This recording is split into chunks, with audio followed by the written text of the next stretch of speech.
I've got some pictures, I've got some videos. Let's just hope this works first of all. Boom, it does. Nice.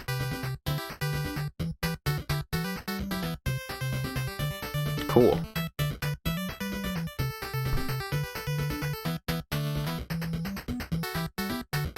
Alright, is anybody getting like a, there we go. Come on. Anyone getting any OCD from my webcam not being in the corner? Do I need to move it so it's like exactly on the corner? Because I can do that. Here, I'll put it right here. How's that? MCA Aaron Ice. Yeah, I know, man. He knew what it was. He knew what it was correctly, but he's like tripped himself up over it over the years, and I don't know. I rattled him. I should have just let him roll with it. I was just goofing off with him, and I should have just let him roll with it. I kind of blew it, but that's true. I could put up the green screen and like literally put my face in the pictures like I'm still there. All right. So yeah, as I was saying, well, here, we'll pull up a picture. So we're looking at a picture. All right. Let's make sure this all works. There we go. A Marblehead. That's probably where they got that name, huh? You are in some pictures, Apollo. Of course you are.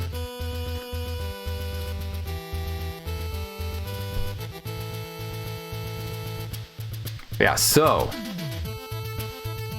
just to talk about the hotel, like, so yeah, like when we, we first heard about the hotel, it was like gonna be, it was pretty sketchy because it was like the parking isn't free, the breakfast is only one per room, there's no pool, there's no easy shuttle. Okay, so yeah, get me that, Apollo. That'll be at the very end, but give me that. That'll be good. So yeah, like, it's further away from all this stuff. So on paper, this hotel was like bad news already, right? Like we were kind of, I was personally concerned about it. I was like, this place sucks. Why did they choose this place? But I wish I took a better picture of the actual outer part of it, because in reality, it was actually like a really great space for the event, because, well, for one, it was right in the center of all these restaurants, so you could just walk to whatever restaurant. They had a bunch of really good restaurants around. Like, we didn't need to drive anywhere. You could walk to all sorts of places. And I had forgotten like how much that was sorely lacking from the other place, because the other place was like at the end of this cul-de-sac in like an industrial commercial district, and there was just nothing. So like, yeah, there was even shops you could go to. I mean, like it was a great place for that. And he didn't, Booster Shane. He wasn't too concerned about that. I mean, he wouldn't eat tacos in America. He'd be like, forget this. But the other nice thing was that they had the conference wing had everything in it. So like the main conference area was like super big, where they had the event part, and the practice room was literally next door to it. So you were like a few steps from, you could hear the room. It was right there. So for those who have been to AGDQ before, at the other place, the rooms, like the practice room, the casual rooms, the tournament rooms, they were just spread out all over the hotel, and they were just really mixed everywhere, and they were very far from the actual stream room. So to go from the practice room to the steam room was quite a bit of a walk even to get there. So you'd see people kind of like rushing down there to get some time for their run and stuff. So this is really nice that everything was like right next to it, and there was like a floor below it, and down there it had all the other rooms, and they're all like in the same hallway. So you could just walk from place to place. So you could be standing next to the tournament room and just look across to the private practice room, and that was really nice. And they had like panels this year. They had some trouble because the panels didn't, there was no, like, what am I trying to say? Like, schedule for them that I could find anywhere. So that really sucked. But anyway, So anyway, place was really nice. It was really cool that they had all that stuff. The breakfast pretty crappy. And I tell you what, man, I left at 7 a.m. and I was like, I'm going to use my stupid breakfast voucher. And the breakfast didn't open until 8 a.m. Like, what the hell, man? What kind of breakfast doesn't open until 8 a.m. on a weekday? This doesn't make any sense, man. It just doesn't make any sense. I mean, I still have feedback for them on things they could do better, but overall, it was a nice place. I did see a comment from Cool Matty I am about Orlando, and they said that I don't know how about the location wise, but he said that the flights would be cheap, would be as cheap or maybe cheaper. So true. Some people, well, usually like Mr. Leo, people stay up all night, but like asking them to stay up all the way until 8 a.m. is a little much, you know. So. And the breakfast wasn't very good. I mean, it was a very basic breakfast. There's no reason it couldn't have been open earlier because all it was is like, you know, pastries and bagels and stuff. Anyway. This is a beautiful party. You invited all my friends. Good thinking. Good thinking. Good thinking. Thanks for that, host Shannon. So anyway, this was like right when I got there. So I had told TMR and JC, I was like, please don't start your Battletoads stuff till I get there. And that was just me being selfish. But at the last minute, before I left, party. You invited all my friends. Good thinking. Thanks for the host, McFly. What's up, Mora? I was like, I should bring TMR something because I don't, you know, I never see him, so I should bring him something. Party. You invited all my friends. Good thinking. To the host, Apollo, and I was like, what does TMR need? And I was like, I know what he needs. TMR needs a blindfold. This is a beautiful party. You invited all my friends. Good thinking. The host trade. Thanks, Virus. And so my wife and I went to the, the fabric store, and we found some like, gamer fabric and stuff. And she sewed some blindfolds for TMR and JC. So this is me. So as soon as I showed up, they're like, all right, we're starting up now. This is a beautiful party. You invited all my friends. Good thinking.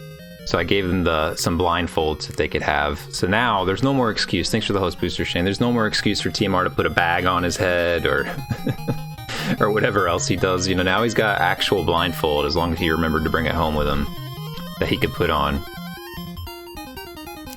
And JC thought it was pretty cool too. Anyway, they were already playing Battletoads, but they were saving the blindfolded stuff for later. Well, it was going to be an incentive item, but their game was a backup game. I can't believe that Battletoads, because Battletoads Co-op was last in at 4 years ago.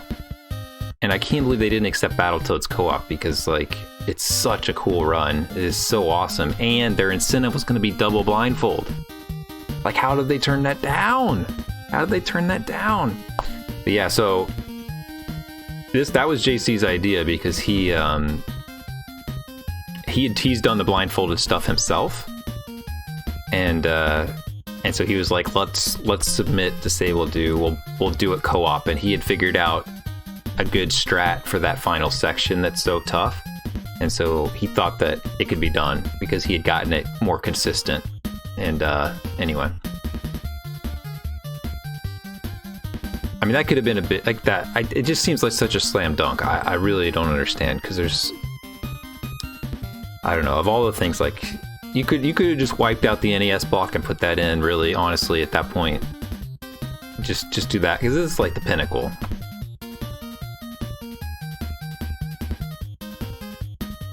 Yeah, Grom. I mean, I don't know. It just seems like you could really just churn out, like, take away the setup blocks. You've got the NES there, and just like boom, boom, boom, boom, boom. Like have everybody on the couch. Because the big thing is, like, they do the audio tests and stuff, but like have everybody who's going to do a run on the couch with a headset already on. They get up, they swap, and they go. It would be so fast. I mean, we could knock out so many NES games. Well, we don't know that bad breaks. They may have had their reasons, but I think they could do something like that. Anyway, let's get to some more pictures here. So this is just like, I had just walked in. I didn't go anywhere else. I just walked in the door. The practice room was right there, and I went in and I never left it. But Apollo and Real Deal DiPriero, that's his name, right? They were playing some Pictionary. There's Cool Kid. Playing some Super Metroid back there. He was playing a lot of Super Metroid. He liked to stay fresh. He didn't play for a day, and he was like, I didn't play today. He was jonesing for it, you know? Oh shoot, the music's already over. Hold on, we gotta get the next track. We'll go to the original NES music mix here. This one's gonna end fast too, but that's fine. Because I can't turn off a Fallen track.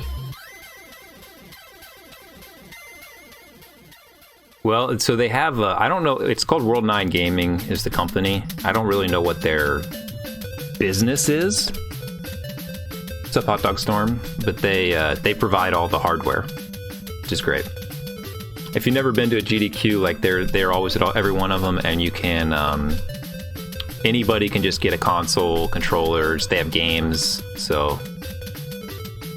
whatever you need, they have the stuff for you. They even, like Gyarados' console got messed up by staff and World 9 fixed it for him, stuff like that. So it's a one-stop shop. It's a really nice thing. I assume that's what part of our registration fees pay for. Totally worth it. Can't complain about that. There's Lynx and White Hat. We're listening to White Hat's mix right now, and they were playing some Mega Man ROM hacks. Can you go full screen with this? If I hit F11, what happens? Okay, it did it. It was trying to. I kind of want to bring my NES for World 9 because it has a bad chip in it, but I don't know if they would care to fix it. It would be kind of tough to fix, but. And there's PJ over here. There's Blackie, Mecha Richter. Playing some games. Got a better picture of him there.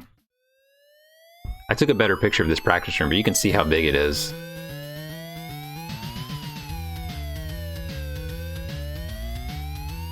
I did bring it, I brought it the first year I went, 2 years ago, because it had just broken, but then I just never did anything with it.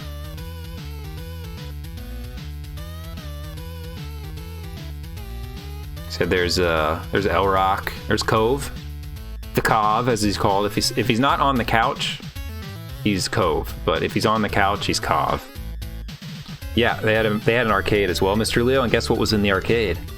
Crazy Taxi. They had an actual Crazy Taxi unit. It's so freaking hard, but when you're using the thing, that's Chest Jerk right there as well. But this is all World 9 over here. You can see all their consoles and stuff on the wall. And they had a video of the stream up on the wall too, but the stream room is like literally on the other side of this wall.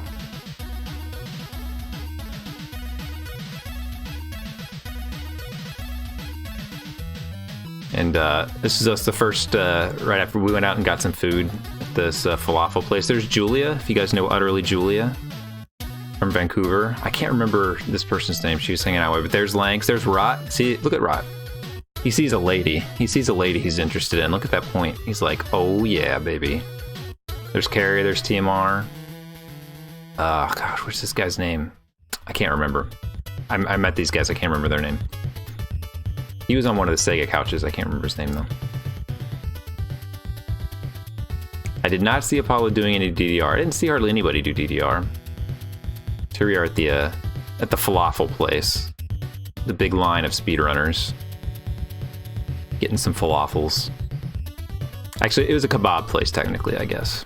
They're getting some kebabs.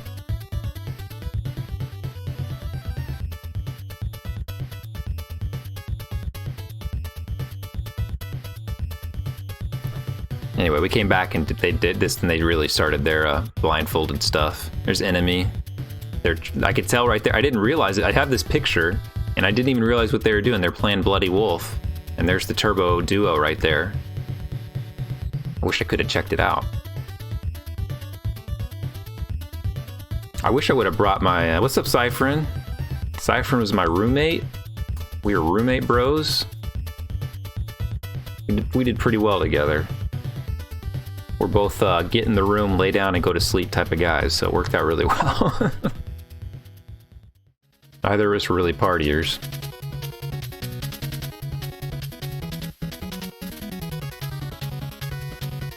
Yeah, so here's a picture of the practice room, and you could see like it was, and I think because it was like right next to the stream room, it was so adjacent. It was really packed. I mean, like there was almost all the TVs were usually taken. Like they've got PCs in the back and HD monitors back here, and all these TRTs are here. There's Liz Star, that's who played Mega Man DOS. Pretty sure that's Cool Kid with a backpack, isn't it? What's up, Venom? Venom was there for the Gargon. But yeah, since I think it was just because it was so close to the stream room, like people were more aware of where it was. Plus, they could just walk back and forth real easily, so it was pretty nice. You would have liked the bar, Bad Breaks. I should have taken a picture of it, but the bar was just like out in the open, like the restaurant and the bar, like it had no walls. It was just like, it's basically in the lobby. The lobby was the bar, which is really nice. You could just walk by, you could see everybody there, you could say hi to them if you wanted to. So like, it was very welcoming, I guess, I would say. I mean, I didn't buy anything from it. I don't know if it was good or bad, but it was cool how it was just kind of out there and you could see everybody. Yeah, it was very bright. Didn't feel like a hole in the wall. And maybe Bad Breaks likes it if it feels dungeon-like. I don't know. He likes Zelda too, right? So yeah, there's the World 9 table with all their consoles and stuff and their setups. And they have a VR right here that they wouldn't let anybody use. Cove is very offended by that.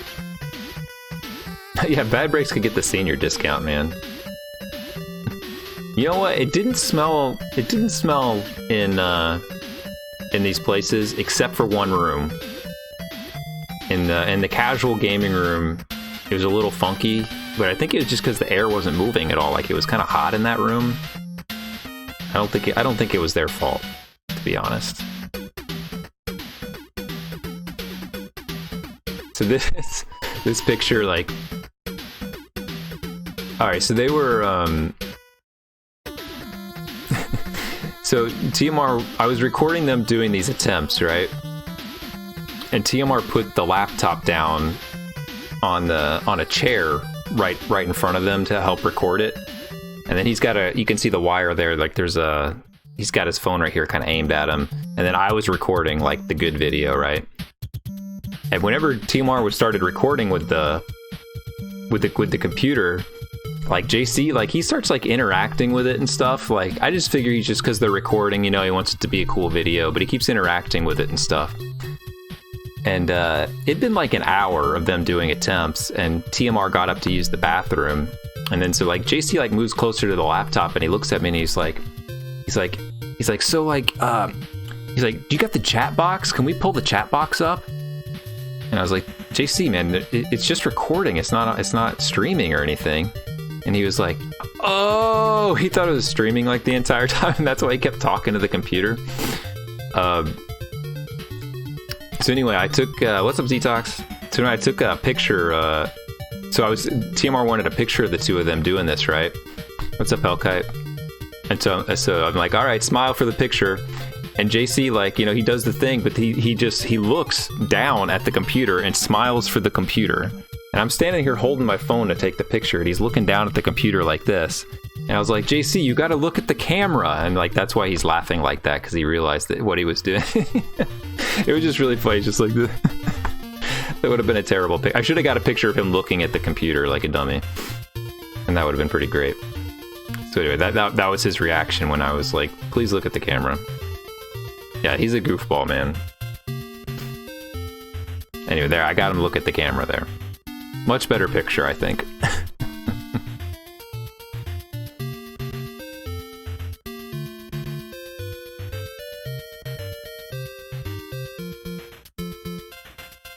Who had a staff badge? Hold on, I missed part of the story here.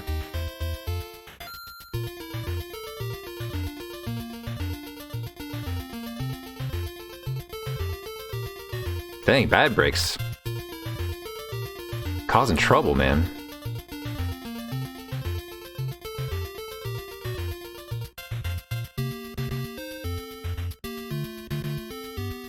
Yeah, I agree, Venom. Like, it's, that first year I went was crazy, because I just walked in the room and I was like, oh my god, it's Toad. And then there's Darby, and oh look, there's Lack Attack. Like, I was just recognizing all these people, and I was like, I can't believe it. They're all right in front of you, you know? Yeah, no, he's got, they gave him the wrong name here. I think it was even wrong on his stream as well. I mean, on the, like, on the actual stream when he did his runs.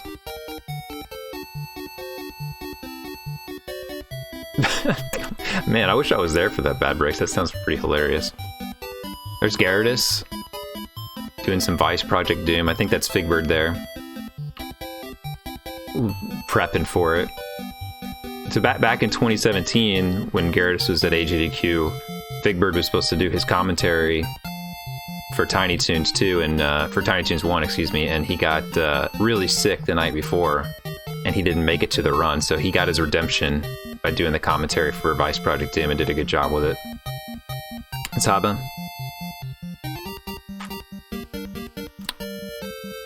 No, I don't think so, Haba. I think he just screwed up because it probably had it from before and he didn't change it. Because he changed it multiple times, but he'd been JC for a while, even back when he registered it. But yeah, they just had the old one in there. Who knows? Maybe he changed it and it didn't update. No idea. So this is a picture of Lank's shoes. I don't know what happened here, but look at those shoes. They're really great. Anyway, there's Rot and Lank. So they're working on the low percent run all week, trying to get the low percent run. Man, I thought they were going to get it like first try. They were so confident they're going to get it right away. And man, it was tough. It was tough. McFly and TMR made it really tough on him. I was ready for them to beat it like the first night, McFly, because like they were really confident. And I was ready to be like, oh man, they still had their luggage next to them. But man, they were getting really mad, you know? All right, the music stopped. Ooh, 1 hour of relaxing SNES music. Let me click on that. Dude, the first song is from Waterworld. We played Waterworld. Got some Waterworld.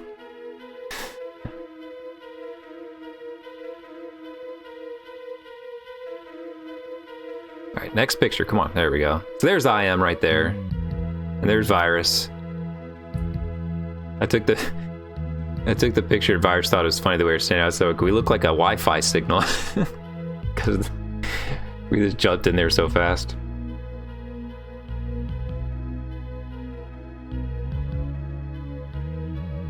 I don't know if you're still here, Virus. Virus had a heck of a time, man. I felt really bad. He had a really bad flight coming out. He felt really bad, and then he got a cold. He had a rough time. Hope it was still all right overall, because it felt pretty bad. He's really struggling. I don't think he got to enjoy himself as much as he should have. But he still came down and had a good time when he was able to.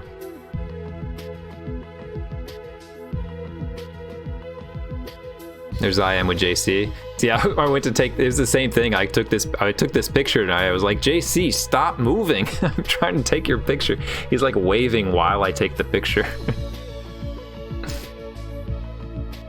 There we go.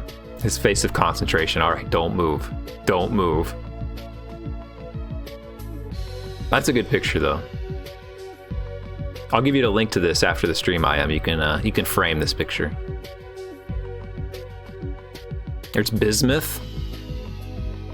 If you guys don't know Bismuth, he did the Minecraft run in 2014, one of the first runs I ever remember watching on AGDQ. But he's made some really popular YouTube videos lately about Mario Brothers. He's a really nice guy. He's done some Donkey Kong Country stuff too. I've got more stories about Bismuth, and Bismuth just got the girlfriend of his dreams. Pretty proud of him.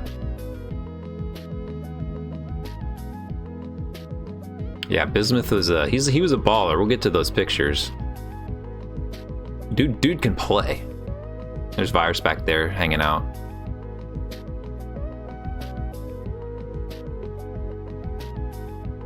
So here's just some random practice room pics. Lack and Milnium were doing some SM64 races. Hey, there's Gargon right there. See, I didn't know what Gargon looked like yet, so I would have said hi to him at this point. But there's Gargon. I actually said hi to Gargon because he was standing near me, but I didn't know it was him, and I didn't see his name tag. I was like, oh, I was glad I was friendly. Oh yeah, there's Mythical right there.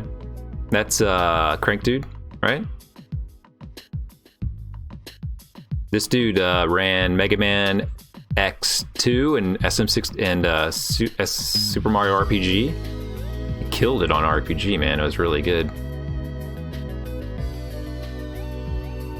Just incredible, that's it.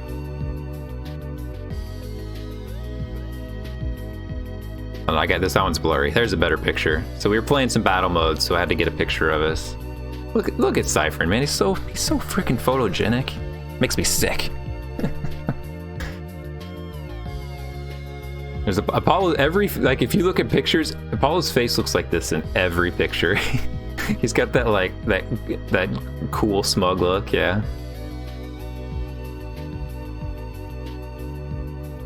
Man, we had a hard playing. Like Apollo is really good at battle mode. TMR is really good at battle mode. It really sucked playing with them, especially TMR. TMR was like if you've never played battle mode, like you can just get under somebody and basically just bounce them in the air continually, nonstop, and then the person just can't control themselves anymore, and then they'll just knock you into an enemy and then you're dead. And TMR is so good at that it was so frustrating that I stopped ever going above him. Like anytime TMR was anywhere, I would go below him because I was so sick of him just juggling me, which meant that I was always under him and knocking him around. And so he'd be juggling somebody, and then I would jump up and bounce him, and it would break his juggle and stuff. He would get so I'm surprised. I'll be surprised if I'm still modded when he gets back to the stream. He was getting so mad at me. He was just he eventually just stopped playing, and he would just come down and kill me first before going back at the game, because he was just like, I have to kill MCA, man. I have to kill MCA. He's gonna mess me up, man. I just have to kill you, man. I'm sorry, man. Anytime anything went wrong, it's just like MCA, Aaron. He was getting so mad. But basically anybody who played with him, you'd win. This one was pretty good because we all won some rounds, but man, most of the time I was shut out. I didn't win any rounds at all.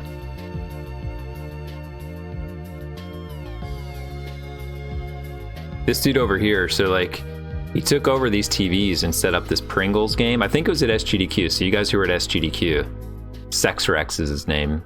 He had 3 stations set up for Pringles for people to get on the leaderboard, and was just watching them and adding everyone to the leaderboard as they did it.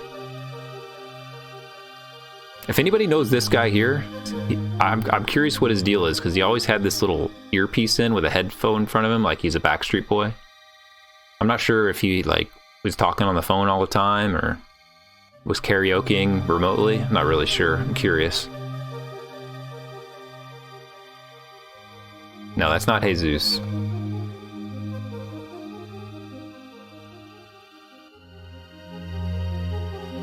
Oh shoot, I need to change my game to just chatting, don't I? Thank you for reminding me, Mora. Thank you for reminding me. I suppose I could do it in retro, right? I mean, does this count as retro?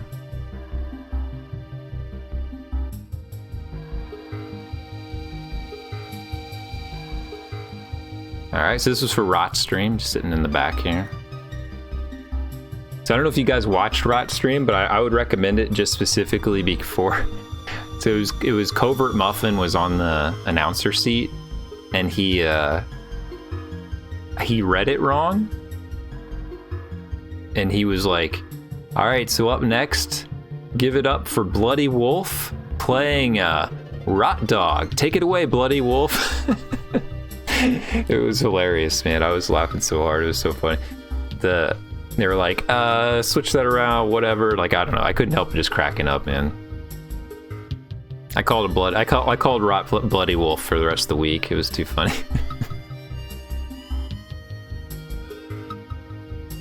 And Rod had the right attitude too, because like it wasn't a very like good speed run by his standards, you know, it didn't go very well, but he was also like, you know, nobody knows this game, it doesn't matter at all. It looks fun. And it was actually really funny, like it was a really funny run. The game by itself is very funny, so I recommend that one. Recommend checking it out. It's the only TurboGrafx 16 game there. It was funny, like before I had gone into the stream room, I was talking to Bismuth about it. I was like, one thing I wish they would do is make the stage lower, because the stage is a little too high and it makes people kind of up above everybody else and it makes it less intimate, whatever. And then I walked over to the stream room and the stage was lower. They had made the stage lower this year, so it's pretty awesome. So hopefully that came across well on stream, that people were kind of more together. A little closer, because the stage was only like 1.5 feet tall or something. It was a lot lower. But yeah, the hostage kills are hilarious, and the ending was really funny too. This is Gargon doing his run here. I like getting this in the picture, so you can see the run here. El Rock on commentary, Skybills, and I can't remember who the other person was on commentary, but Venom probably knows. Man, they were going through the run and stuff, and they were talking about stuff, and then he got to the thank you, Venom. They got to the end race with Crow or whatever his name is, and Elrock said something about getting crushed by massive blue balls. And I was sitting next to Carrie, and like he said, I forget that I was probably on camera. I have to go back and look at the VOD for it. I may have been on screen, but he said something about getting crushed by massive blue balls, and I was just like, I just like keeled over laughing so hard, and Carrie was like, "Oh, stop!" Yeah, it was pretty good. Yeah, the lights aren't bad at all. Like, they look intense because of the picture, but it's not too bad.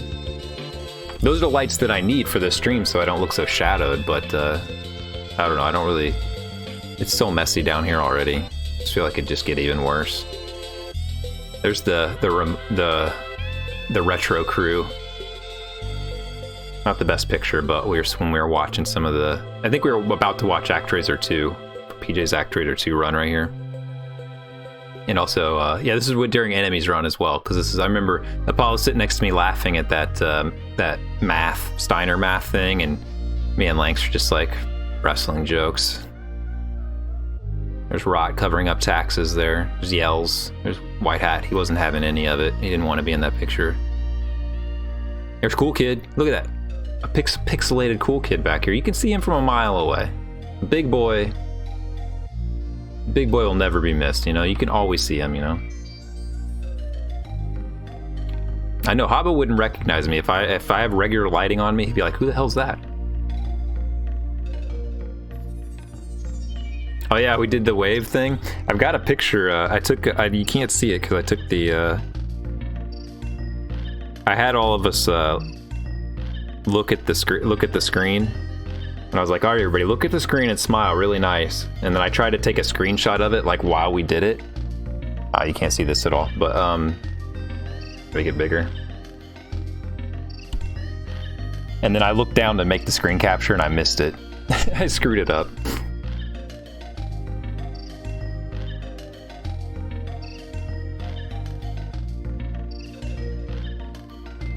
Wait, is that the Steiner thing? Is it the Steiner brothers?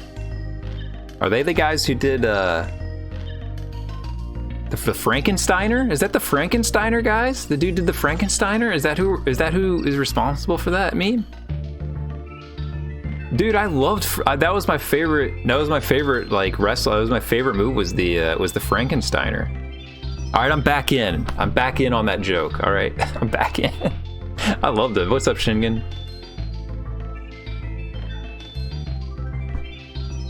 Yeah, the Frankensteiner was my favorite wrestling move growing up. I'm back in, man. I thought it was modern stuff, man. I don't know. All right, back to the practice room. Chest Jerk, he got, he's an Arkanoid master, so he had the Vals controller and let us was having everybody give it a shot, see how far they could get with the Vals controller. It's pretty tough. I only got to stage 2, I think. It probably was more early 90s, maybe in late 80s Shingen, because like I didn't really watch wrestling after 92 or 93, so it was pretty early. That's why I never even occurred to me that it would have been related, because that was so long ago. That was almost 30 years ago. What's up, way out west, Dave? How's it going, man? I hope you enjoyed the AGDQ watching. Oh, so it's an old meme. That's cool. Oh, the meme is from late 90s. Okay, that makes sense then. No, it's a good Vals controller. That's why we were all trying it. It's not the one that he stuffed paper inside.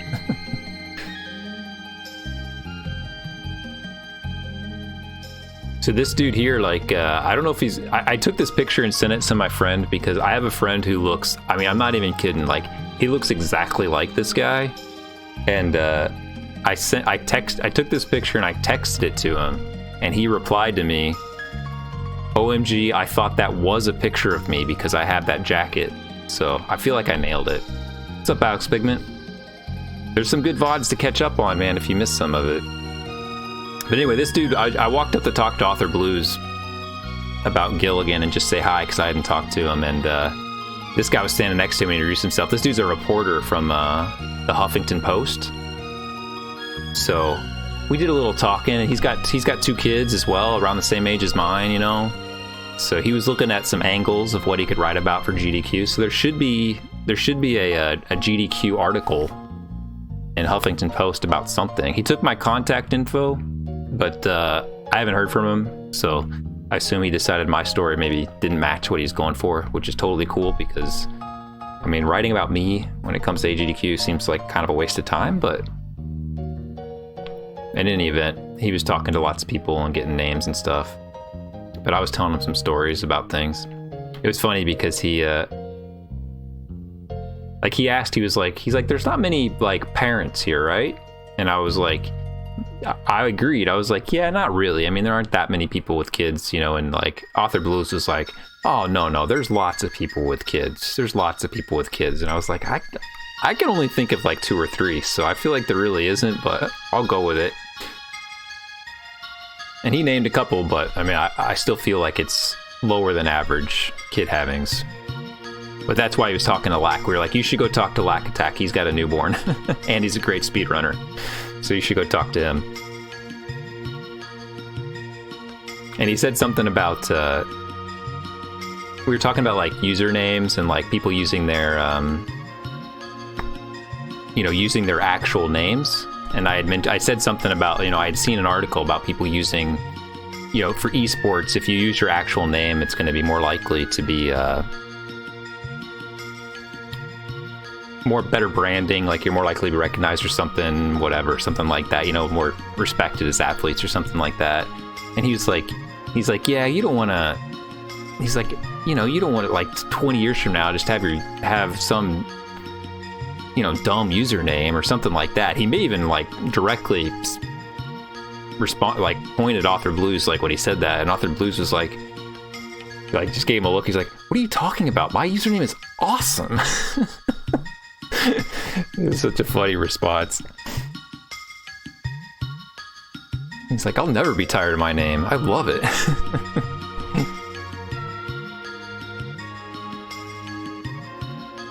Wait, that's a blurry one.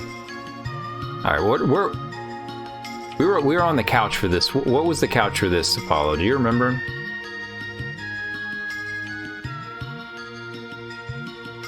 Yeah, you'll do better next time, Venom. I mean, I took the pictures. A lot of the pictures I took was to remember specific things.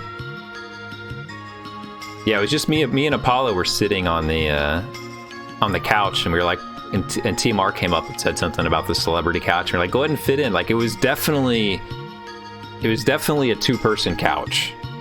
So we were so squished. Like, TMR was basically like sitting on our hips, squeezed in there. It was very uncomfortable. I assume if we can remember what run it was, it would be pretty obvious. I wonder if I can look at the schedule and figure it out, actually. Hold on, let's figure it out real fast.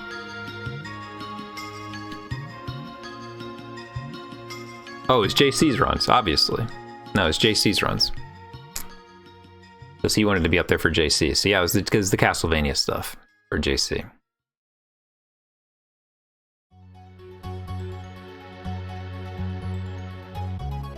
Well, maybe not actually, because I would have taken a picture, right? I know I took a picture behind him for the run, but I don't know. That's the only thing that could have been. If we get past to where I know it wasn't, I've got to do something different to show. So yeah, this was the I took this picture because this was the private practice room, and at the previous AGDQs, like the private practice room had a closed door, is very empty. They had like someone stationed there to be like, you should only be here if you're a runner, and it was like dead silent in there, people whispering, you know, like super close.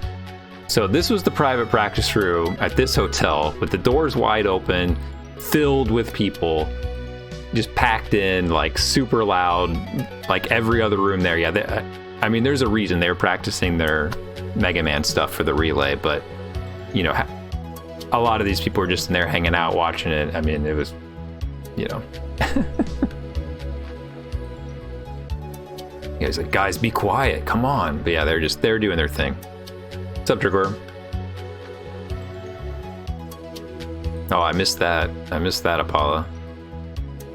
There we go, got the picture. So Carrie had her Out of This World shirt with her emote on it, which is, you know, we've determined is me.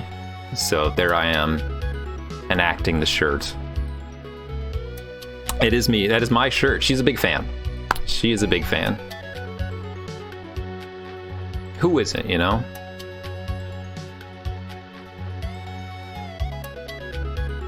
And she told me that there was an Out of This World run at GDQ this year. I didn't even see it on the schedule in advance.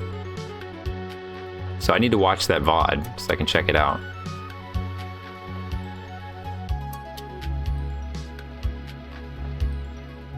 It was based on me, Cypher, and they based it on me. Oh, Brando Oates did. Okay, so Brando Oates did the Moonwalker, right? I haven't watched that one yet either. Because I know she said she was going to be on, the next morning she was going to be on his couch for that. So that makes sense how they were connected. Okay, so yeah, we're definitely past the JC run. So I want to show you this clip here. All right.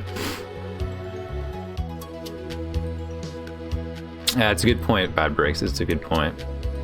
So the whole time JC's doing his run,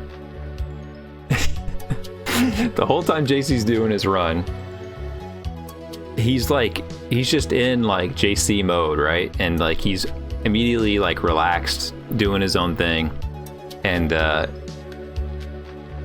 he just couldn't help himself. Like when the host, like usually when people read the donations, right? When people read the donations, most runners say thank you and they just move on, right? They just kind of ignore it. But like every single thing that the donation reader said, JC like listened to every word of it. You know, he wasn't really focused on his run. He's listening to everything they said. He would reply to it, you know, make some comment on it. You know, he was like responding to everything. And I was like, man, this is really going to be a setup eventually. Like this is going to be bad.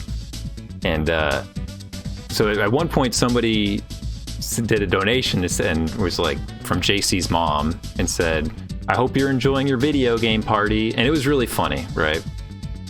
Because it was like mom humor. You know what I mean? Maybe here we can full screen this. So it was just like mom humor stuff. And so then a little bit later, let me pause this music here.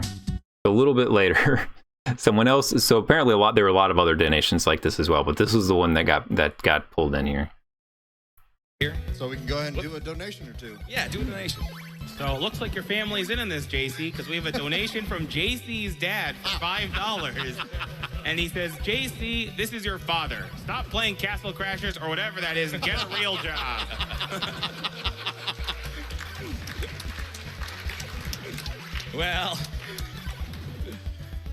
He's thinking. Well, He's thinking. My father passed away, unfortunately. It's okay. It's all right. We have $25 from DK57, who says, So it was like a big oof, right? But only because of the reaction, right? Like he didn't need to say anything. He didn't need to say anything. No, hold on a second. So let's watch this again. Let me get back to where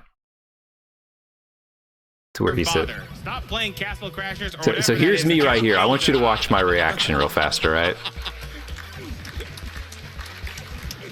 There's a little bit of stuttering, but all right, here we go. Well, my father passed away, unfortunately. It's okay. I just immediately facepalmed. I was like, okay, there we go. Who says, I don't think you had any reaction, Apollo, because I don't think you had any reaction. Because like everybody around me, I felt was like very like nobody really like moved, and I was just cracking up because I was just like, oh my god, I can't believe he said that. Like, why did he bring that up?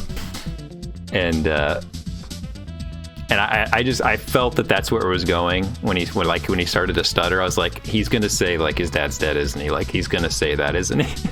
And then he did, and I was like, oh no, why did he say that? And like everybody else was like, oh, like if I was on the couch, it would have been bad because I would have laughed probably, but I think it would have made it more understandable because like he meant it he didn't mean it to be like sad, because like whenever someone commented the mom donation, he said, yeah, I don't think that's my mom.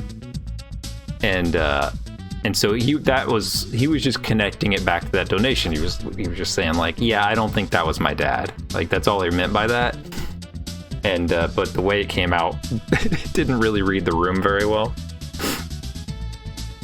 And I don't know if people really understood that, but I told him later that he was on the I was like, so JC, you're all over the internet. And he's like, what? I was like, yeah, you're in the cringe compilation. He's like, I'm in the cringe compilation? Oh, that's amazing. So he thought it was funny. Like he was like, he's like, he's like, after the run, I realized I shouldn't have said it that way, but he's like, I thought it was funny, and he didn't care. But yeah, he made some cringe compilations with that joke. And I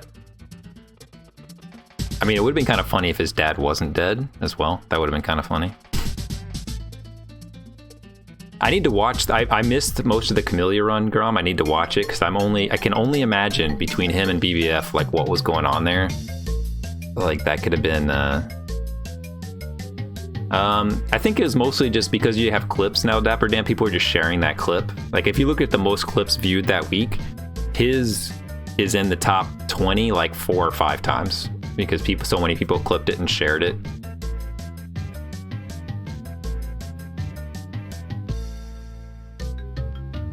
So, I mean, like, I don't think it was in a cringe compilation quite yet, but it was just the main, like, clips being shared around of it so far. So we knew it was going to be in those clip things. And, what's up, Frisco Steve? Well, BBF loves JC. He loves JC. It mostly wasn't that cringy, but yeah, that thing was pretty, I don't know. It was funny, but I told him that it was on Reddit and stuff, and he was like, dude, can you please reply to me and tell me that it's okay? So I had to reply to the Reddit thread saying that JC says it's okay and he thinks it's funny. Somebody did say they watched like an awkward moment cringe video or something, and they cut off the part where he responds to the donation. It's just the donation. It's like, I don't understand that at all. All right, let's look at this one.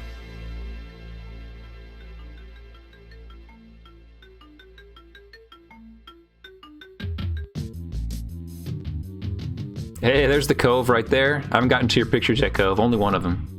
All right, let's see. We heard this is cringy. Let's see. We have $100 from Suyuri58. Favorite event, favorite genre, favorite runner.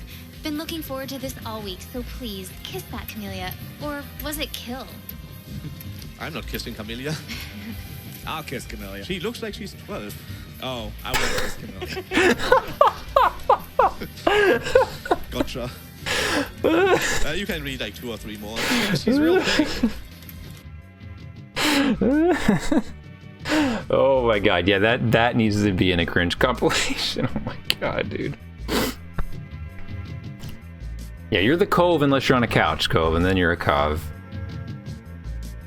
Oh my god. Yeah, JC's very. I mean, you see him on stream, man. He's kind of a space cadet a little bit, you know. Like he's just kind of in his own world. So some of his responses are so goofy, man. Like he is a unique individual. I don't think he would mind me saying that.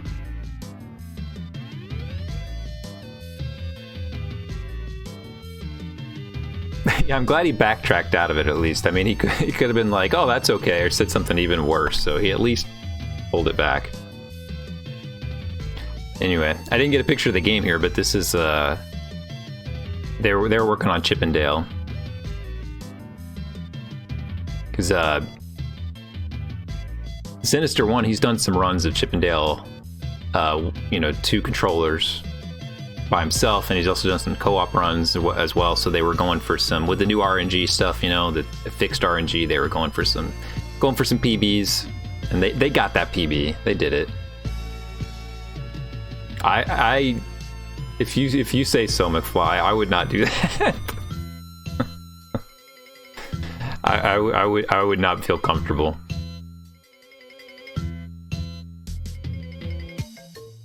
Yeah, he could have got himself banned if he wasn't careful. It looks like Cool Kid's hat right there. What you guys think? There's JC. Oh, this is when we were talking about the cringe compilation stuff, because I was sitting here hanging out. So it was really funny because like one of Carrie's friends came by and she saw JC, or he said something to JC, and then she was like, "Oh, JC, I saw your run. I really liked it, you know." And I don't know if she's a single gal or not, but you know, she was a pretty girl, and you know, JC, you know, he's looking around, you know, and his opening line to her was, he's like, "Yeah, so I made the cringe compilation." It's like, man, excellent pickup line, excellent pickup line. Ladies man right there.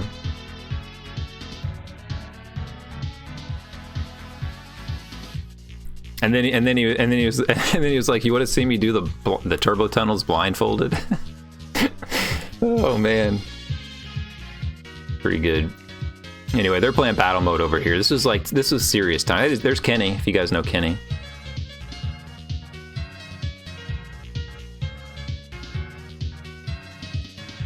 I mean, look at this. So would you guys want to play battle mode against these guys? Look at these faces right here. Like, that is some serious gamers. That's GT Ace. It's got the best 8-4 of all time. I mean, all these guys are like the best at something that they do. I mean, it'll mess you up. It's fun. You know, you'd think that like Timar would just be mad at anybody because he was getting so mad at me in the game, but like when other people were playing, he would barely complain at all. So I think it was something I was doing. I was doing something terrible to him. I don't know. It's unintentional. So there's Garrett just preparing for his run. There's Figbird. There's Virus. I had to get a picture of him with the taped controllers together. So photogenic. They had these water bottles they gave us for free, and it has AGDQ 2019 on it. Pretty good. There's Lack doing his doing some practice runs with Doki Doki Panic. There's Cool Kid again. So yeah, Cool Kid was on his couch, which made sense. Didn't think about it at the time, but it made sense. Lack managed to juggle, you know, being a new father and Clemson being in the title game. He had a lot going on. So there's the interview thing. That was the other nice thing too. Like the previous hotel, like the interview stuff was like back behind the stage. So here it was just off to the side, like, you know, it's fully visible for everybody, which is kind of nice. I keep forgetting this guy's name, but he was the one who participated in the race with Gyarados. There's Blecky.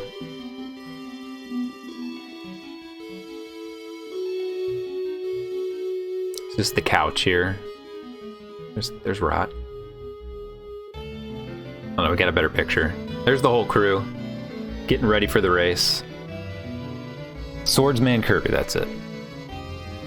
I would remember the Kirby part, but yeah, next one's in Orlando, so no more DC ever again. Unless they come back. There's taxes. Sinister One, I mean, you're making like a... If you're gonna make a Mount Rushmore of commentators, like, I mean, Sinister's a great gamer too, but there's a lot of great gamers. There's only a handful of like great commentators, and Sinister One would be up there. Like, it'd be him and Blecky and Puexel, you know. There's some good commentators out there. The hair wears him. He does have great hair, doesn't he?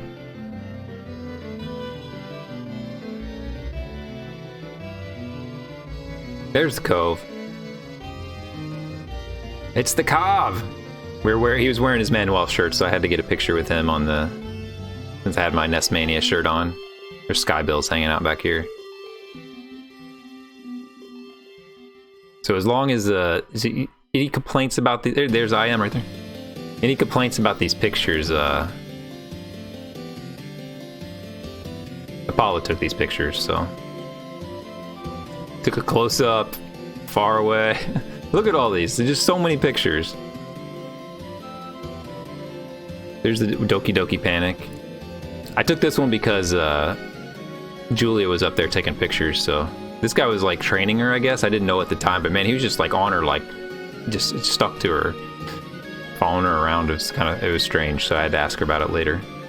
Just to train her, because it's a complicated camera. There's Cosmic, cool kid. There's Elrock. So I guess that means you could probably see me in here somewhere then. I must be like right here.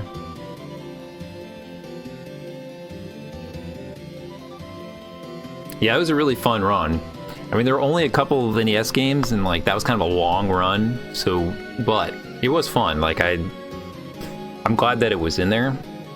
But it was definitely, I thought that that Super Mario 2 should have been in this year going into it because so much has happened with that game. But it was pretty cool to see this game in the thing, though. Yeah, it's really slow. They managed to make it pretty entertaining, though, even though it was a slow game.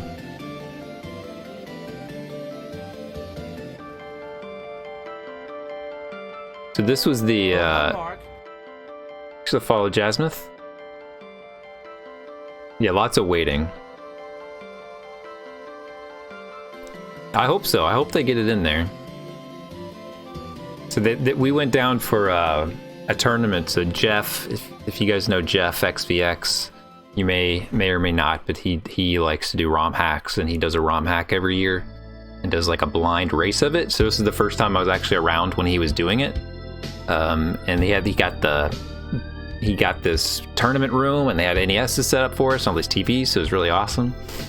And they wanted to test out the overhead setup, so they were like, "Do you have a cart that I could put in?" And Timar was like, "You should test Battletoads." And then once Battletoads was in, Timar was like went and started playing. So thought I should take a picture of him playing.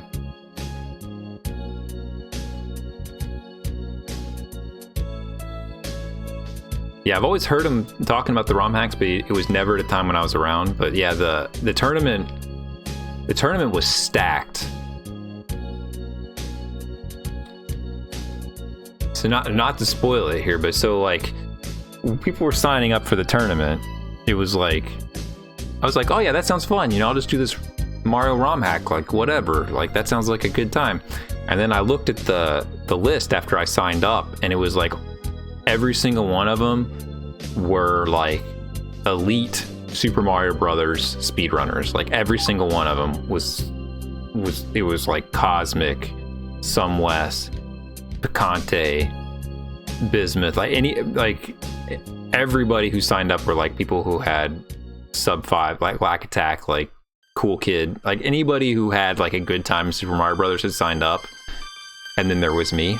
And so they finally got around to like, there's a lot of administration getting it all ready to go.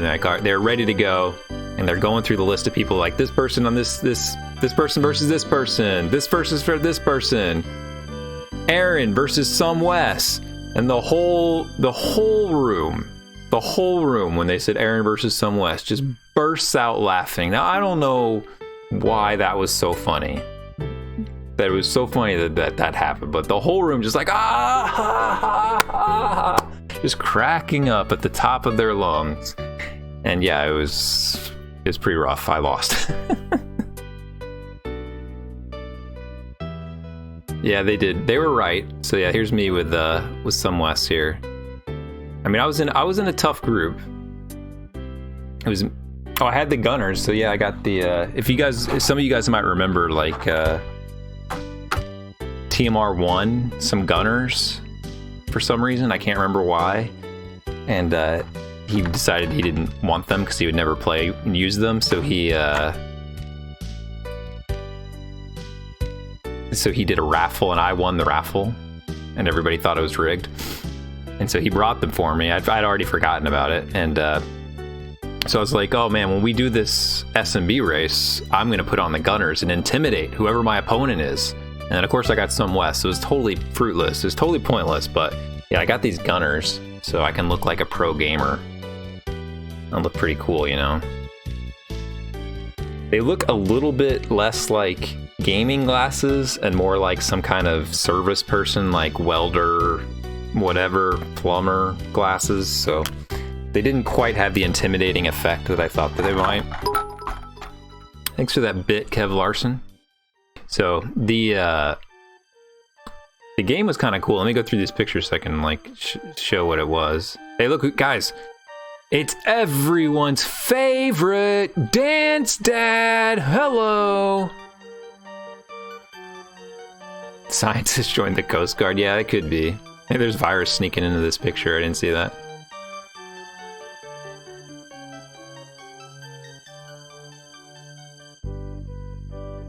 Here we are playing the game. There were enough like top tier people, like they divvied us into groups of 5, and like basically every group was really stacked and tough. Like this group had Cosmic and TMR and Virus Returns in it. You know, my group had Bismuth and one Ted 59 who has a pretty solid run, and some Wes, so it was tough. Yeah, Apollo went undefeated, so he had FAP, and he's some good gamers, but not as many like pro SMB people. I'm trying to get to the picture where it's like, so there's Cypher going against Author Blues. There's Jeff. This is Jeff, if you haven't seen Jeff before running the show. Administrating with the best of them.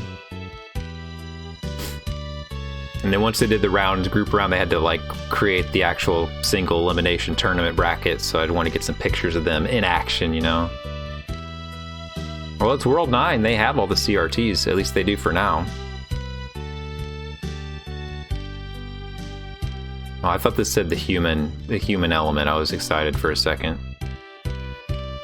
I mean, you know, there's dudes here with Super Mario Brothers hats on. I mean, come on. Who can compete with this, right? Yeah, I mean, look at all these people. Mr. Cab. I mean, come on. It's just not fair. Yeah, I think almost all of them were the same model of LG. They had all the same hookups, like component and all that other stuff in there. TMR against Cyphrin. TMR only won one match, and he managed to sneak into the tournament because he got to 8-4. I will explain what the ROM hack is in a second. I actually have a video of it too.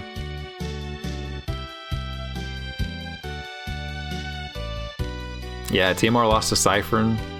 TMR lost to Virus Returns. He lost to a lot of people. There we go. This is the picture I was looking for. So the ROM hack, what he made was called Super Kill Bill. And basically, player 2 could hit the A button and when they did, it would transform any enemy on the screen into a bullet bill, and then on the D-pad they could control the bullet bill and make it go up and down. And so you know, it was kind of like an offensive versus defense thing, and we took turns. You know, we'd see how far you could get in a certain time period and then swap. So it's kind of a neat one. I have the ROM if anybody wants to try it sometime with a buddy. Of course, people figured out a lot of cheese strats immediately, and like it was really hard to, like some West, like he immediately was like, I'm just gonna go up top, and he would go all the way up to the top, and like you couldn't get the bullets there fast enough. It was really hard. And then this was the finals. The Bismuth from our group got to the finals. Cosmic was in the finals. There's Lack. Lack saw me taking a picture. He had to get a picture of me too, you know. The real celebrity.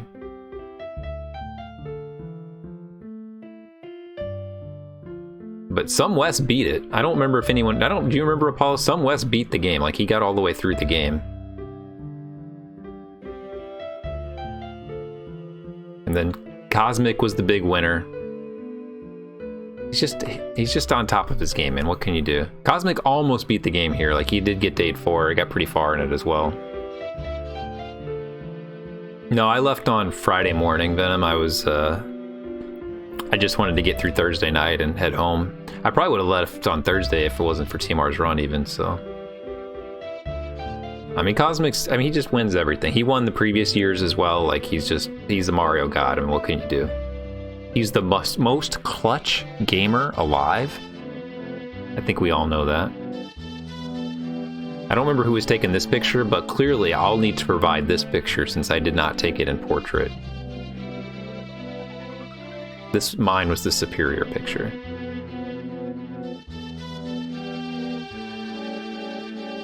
I mean, back to the low percent frustrations.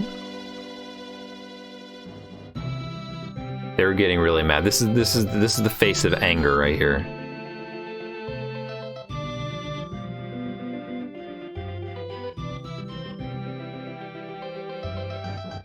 They played all week, McFly. They played all freaking week. They played a lot. Every day.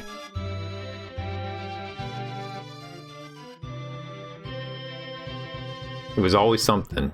Always something. Here's TMR. He was playing some co-op Cuphead with CK, and that was when J-Hobbs came and pulled him off to be the translator for that one interview. I don't know if you guys saw him do that interview where they pulled him away. But so I took over. So Cool Kid and I, we beat the Bee, Rumor Honeybottom, and we beat the Pirate as well. Whatever the heck his name is, Briny Beard. There's Lanks. Lanks, are you still at the airport? Are they gonna give you a room, Lanks? Yeah, Bluto. It was Bluto.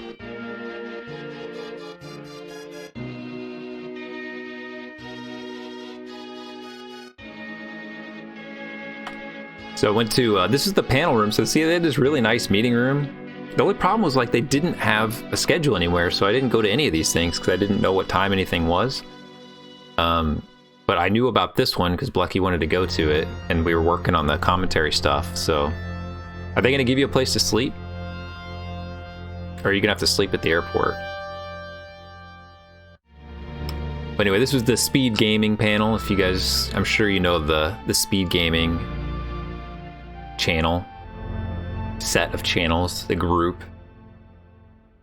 Yeah, this is the first time with panels, and they're pretty, I mean, like, this one was cool. I'm sure the others were cool. They seem to have a good response to them.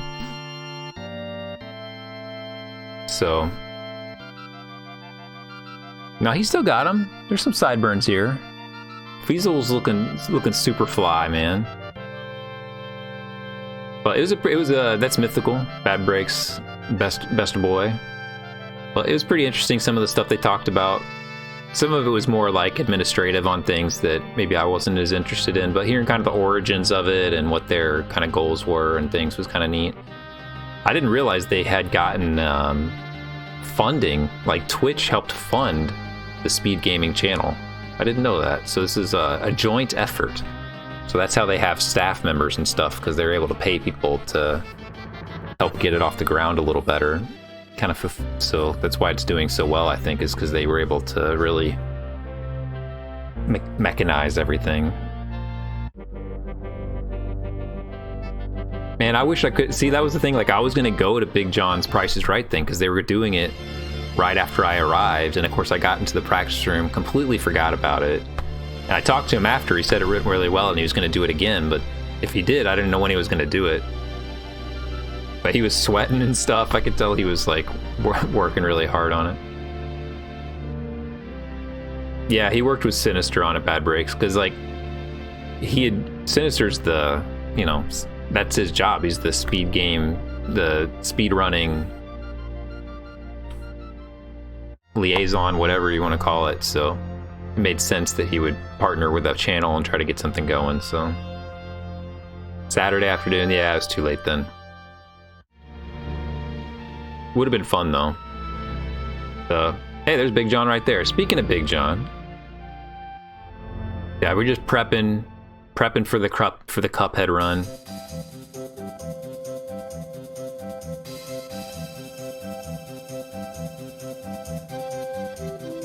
Going through all the stuff. You can see his notes. So Blecky took 6 pages of notes. 6 pages of notes. This was the day before the run. And like, TMR had only asked him to do the commentary like maybe the day before that. So it wasn't like he prepared for doing the run like in advance of that. He was just already at the event. He did several interviews that same day. He did Cool Kids commentary for Garfield. Like, I mean, the dude's a machine. Like, he can, and he just, you know, he does it because he loves it. It's awesome, man. Like, that he is willing to volunteer so much effort.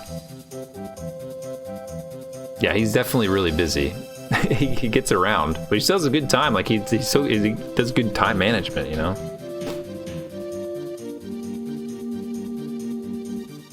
No, I didn't see that. That makes sense though for Warcraft 3.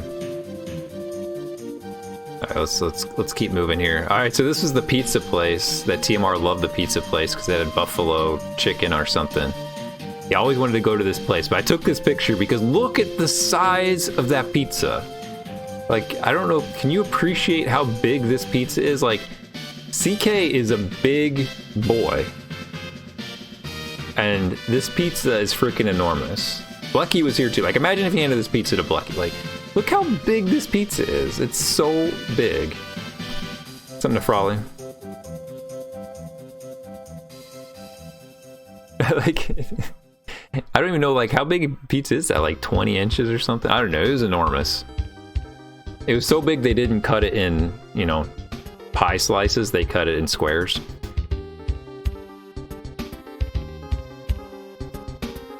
I mean, he walked in and said, "That's a big boy. Let's get him a big pizza." Oh, I didn't see I captured this in the picture. Look at this little PDA. Ooh la la.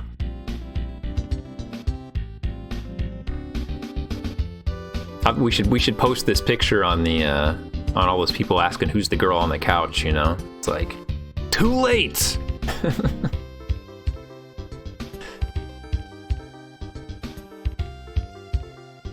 I took this picture because, well, one, just because it was a funny picture, but look at this TV. Like, there was just one TV in the whole place that was, like, messed up. And, like, look at this TV. It had this crazy, like, RF pattern on it. Like, this menu or UI at the top is all a solid color. And look, it goes all the way from red to blue to green. It's like the entire... And it's got, you can see these big splotches of color everywhere. The TV was so goofy, man. Yeah, it needs to be degaussed. I don't know if there's a button in there to do it, but my God. It was the only TV that looked like that too, so I don't know if I had like a shielding problem or something, but in any event, it was pretty funny TV.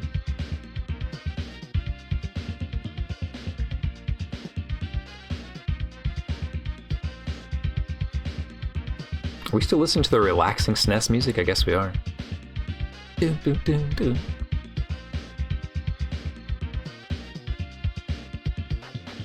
Yeah, Blecky was doing the commentary for this run too. I just took this picture because Big John had his coat over him like this, and I felt like he was trying to like hide, like he was trying to be incognito. And is this the least incognito person you've ever seen in your life? Like, clearly that's Big John, right? You cannot hide, Big John. It's impossible. AGDQ this year was $70 to register. So in the past, it's been cheaper. So it was a little more expensive this year, but may have been because of the hotel, you know, those fees were more expensive or whatever. Still, I mean, that's $10 a day. It's nothing. Yeah, the hotel, I didn't mention the hotel rooms. The hotel rooms are also really nice. Like, they had 55-inch flat panel TVs in there. They were very quiet considering how loud it was there. They were well quiet. The door actually closed all the way where you can't see out the door or inside the bathroom. Big plus over the other hotel. So yeah, and it had had a fridge in it. That was a bigger fridge than the other hotel as well. Like, it was a nice hotel rooms. Nice hotel rooms. It was funny. Like, someone across the hall, they had their door open when they were doing something. And I just looked over and I was like, oh, look at them. They got this big window. They're looking out over all the stuff. And then I realized, like, wait a second, our room has a window too. Like, I had forgotten that our room even had, like, they have these big drapes, you know? I was like, oh yeah, we have a window. I'd been there for a full day and I hadn't even looked out the window yet. Oh man, Apollo, people are gonna be so happy. That, like, the gift that keeps on giving. Yeah, I know, Skittles. Such a pain, man. I had to put a webcam in there and said, oh shoot, I've said too much. Yeah, it wasn't like the view was very, like, at least from the side I was on, I faced like the inner courtyard. It was just buildings, but here's the picture I took for Skittlebrow to tweet at him that it was time. Beat the game, EU for Sharif. If you didn't watch this run, I mean, it's a bad game, but he talked about Skittlebrow, so that's kind of exciting. And he had a rough time with it, so it made it pretty intense. Like, out of all the stuff that I saw, I was the most nervous watching this run. Like, it got really intense at the end. Like, so if you have any experience with this game, you could give it a watch. It was pretty tense. What's up, Yellsrake? Yellsrake was there. I hope he got home safely. Yeah, it's going to be a totally different... I don't know if I want to see you guys in your swimsuits laying out, getting your tan bad breaks. I may like it when everybody's all bundled up, you know? We're mostly couch sitters here, you know? But I watched all these games. I woke up in time for this one. So yeah, this was... My plan was, because there was some fun, like, awful games to start off. And it was like right after the Mega Man stuff, and then there was a couple things I was like, I can miss a couple of these things and take a nap, and then I can come back for Dragon's Lair. And I was watching the Mega Man stuff, and I was so tired. I was just like, I can't do it. I'm never gonna make it. So I just went to bed, and I was like, I'm just gonna wake up for Dragon's Lair, because it was like at 6 a.m., so I had to wake up at 6 a.m. I did that instead.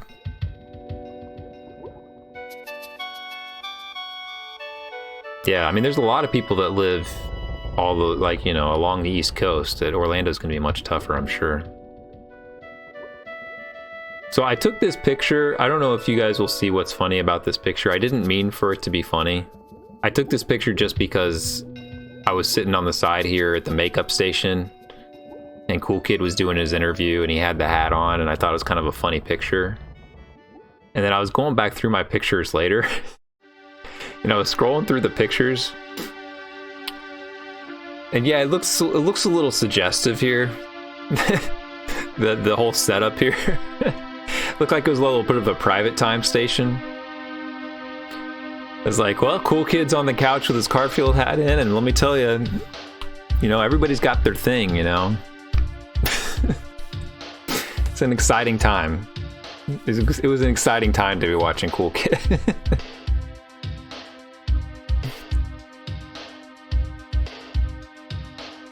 You can see Ice Plug over there doing his run. He had a great run of Home Alone. I recommend watching all those awful games because they were a lot. Everybody had a really good time. They were a lot of fun. I didn't plan on being on Cool Kid's couch, but he asked me to be. I was very honored that he asked me to be on his couch with him. Yeah, Ultra Lude. Yeah, Ice Plug did great. Consider, I mean, like doing a solo run, especially an awful game, because you kind of rely so much on. See, Naikin knows. Since I mean, the awful games are kind of about like joking around and having a good time. So doing one by yourself is really tough, and he did it really well, which is cool. I don't think he's seen this photo. No one's seen these photos. This is the first. That's probably true, Bad Breaks. There definitely was something to it. Maybe Corvus twisted his arm. So if you follow Twitter, you saw this picture, but here's the man. He didn't have the full getup on here. He had feet as well and paw gloves as well.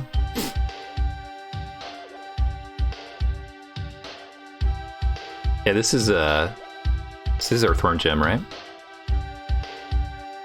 Or is this line? Yeah, this is Earthworm Jim. But he's got the this is the custom Garfield controller he got last AGDQ.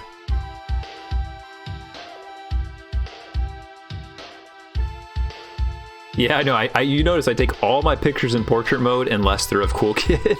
I couldn't get it into the picture. I was like, I'm gonna have to take it in portrait mode. You're too tall, man. When he was walking up there to sit down, he's like, I'm not sure what to do with the tail. And I was like, well, make sure you stick it off to the side and not out the front, or you're gonna get banned. I even got Blecky to laugh at that one.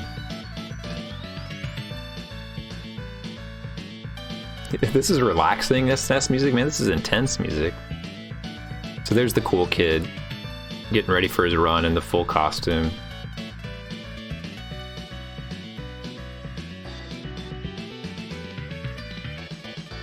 I took this big. I can't remember what the name of this game was, but it was a really fun game, and they did the character does this kind of it looks a little bit like it out of context, Bad Breaks. But the character does some kind of like raw, kind of like dabbing style motion, and so they asked everybody to do it in the crowd, and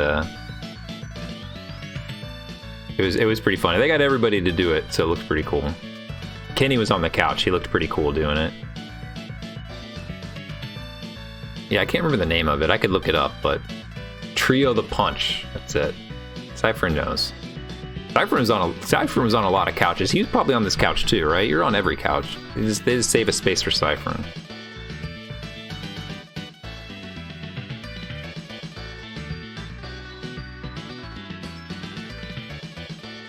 So I took this picture of this. So, like, we were just all like covered in carpet fibers, and like people aren't gross here. People aren't like, look at all these carpet fibers just like balled up. It looks like jeans material or something, like denim.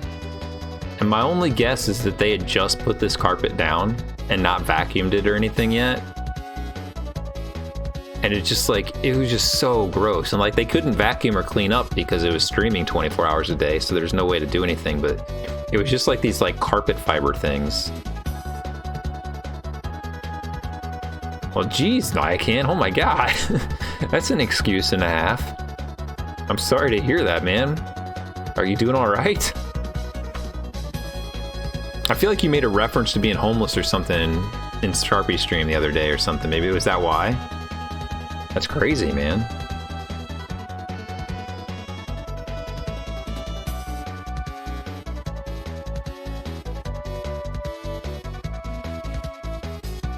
Apollo and I, we were killing some time, and we played some Marble Madness. And I'd never beaten Marble Madness before, never beaten it.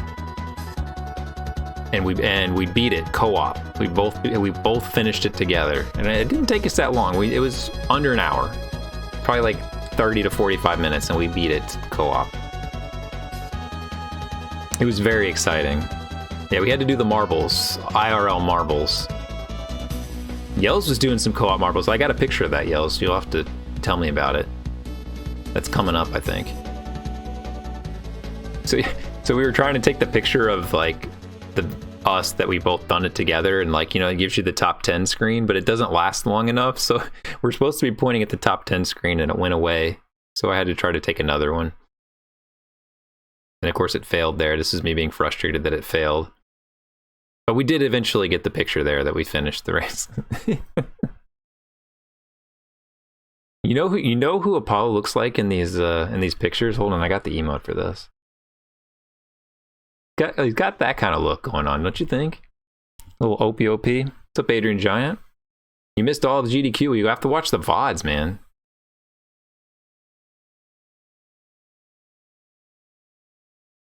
We need to get an emote of Apollo with his kind of smug face thing. Relaxing music from the Donkey Kong series. We'll just keep going with what the suggested videos here. I mean, why not?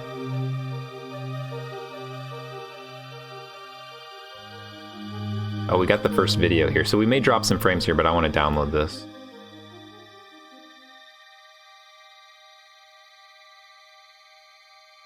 Download. 3.4 gigs. Oh my gosh. Okay, we're downloading it now. So tell me if it gets too bad. I can always cancel it, but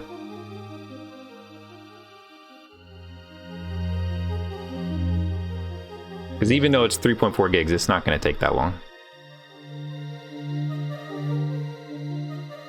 I'm going to put, I have all these videos on my drive, and I'm going to link it later.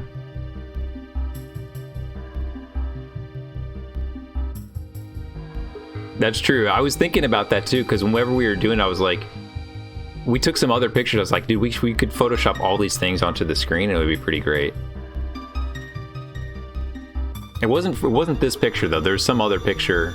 Maybe it was when we were doing battle mode, but I was like, get your head just out of the screen to make it easier to Photoshop later. And then we played some Rescue Rangers. We beat Rescue Rangers. And we try not to make a big deal of it because, you know, Sinister and Lanks were over here working on PBs, you know. We didn't want to rub it in. But, you know, we did beat it. We were really good at video games. See, they were over here doing that. I mean, they could have come over for tips if they really wanted them. We would have helped them out. No big deal. But I think they got a 939, I think he said. It was, or is it 949? I can't remember. I think it was 940, 939. It was in that range. I think it's 939 because I think his PB was 942 prior or something like that. I mean, you get a chance to play co-op with Sinister One. You take it. Yeah, this dude is swift raging right here. Like, ah, definitely angry, not tired. He's pissed for sure. Speaking, oh, I see the marbles here. I think this is when I got the picture of it. I think I see yells right there. There we go. So who were you playing with, yells? Is this Ellipsis that you were playing with? Were you guys timing your runs or recording or anything? I'm just curious how it went. What up, mofo? That's the username if anybody's just listening. 1 player, 2 controllers. Oh, I didn't even realize that because I didn't see your hands, and I saw the 2 controllers though. So, dang it. Mad Mega. Okay, I don't know what Ellipsis looks like, so I wasn't sure. Somebody had said something about you guys, so I thought maybe you guys were doing runs. Look, I got the 2 brothers in the same pic right there. Brothers. Did you finish? Were you able to finish a 2 controller, 1 player, 2 controller run? That sounds pretty hype, man. I'd get that submitted next year. I would watch that. That's awesome. That sounds so freaking hard. That sounds so hard. I want to see it. That sounds really hard. Alright, so we played, there's only so many games that you can play with like multiple people. Oh, you submitted? They didn't take it? Oh my... Dude, they just crapped on the NES this year. Hopefully next year it's going to be better. So there's only so many games you can play with multiple people, co-op, and we kept playing Elm Street. I'd warmed up for Elm Street. We did... So we did a run with me and Apollo and Cypher, because last year it was me, Apollo, Cypher, and Flipsider. And we finished, but Flipsider was the only person still alive at the end. And so we subbed Flipsider out, and we did a run with Cool Kid as our fourth person. We didn't finish. We did a run with TMR, and we did finish, but only TMR and Cypher were alive at the end. Gyarados tried too. That's right, Gyarados tried as well. And we couldn't get a run finished with Gyarados. We did eventually get a run finished.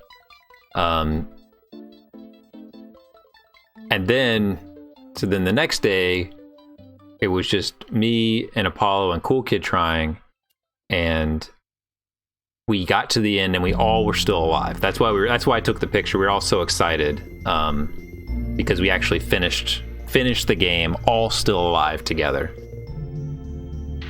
And then after that, Cool Kid was like, "You want to try to do some runs or something? Like, do you want to just try to play through?" I was like, "Yeah, why not, man? We could try to see what we can do."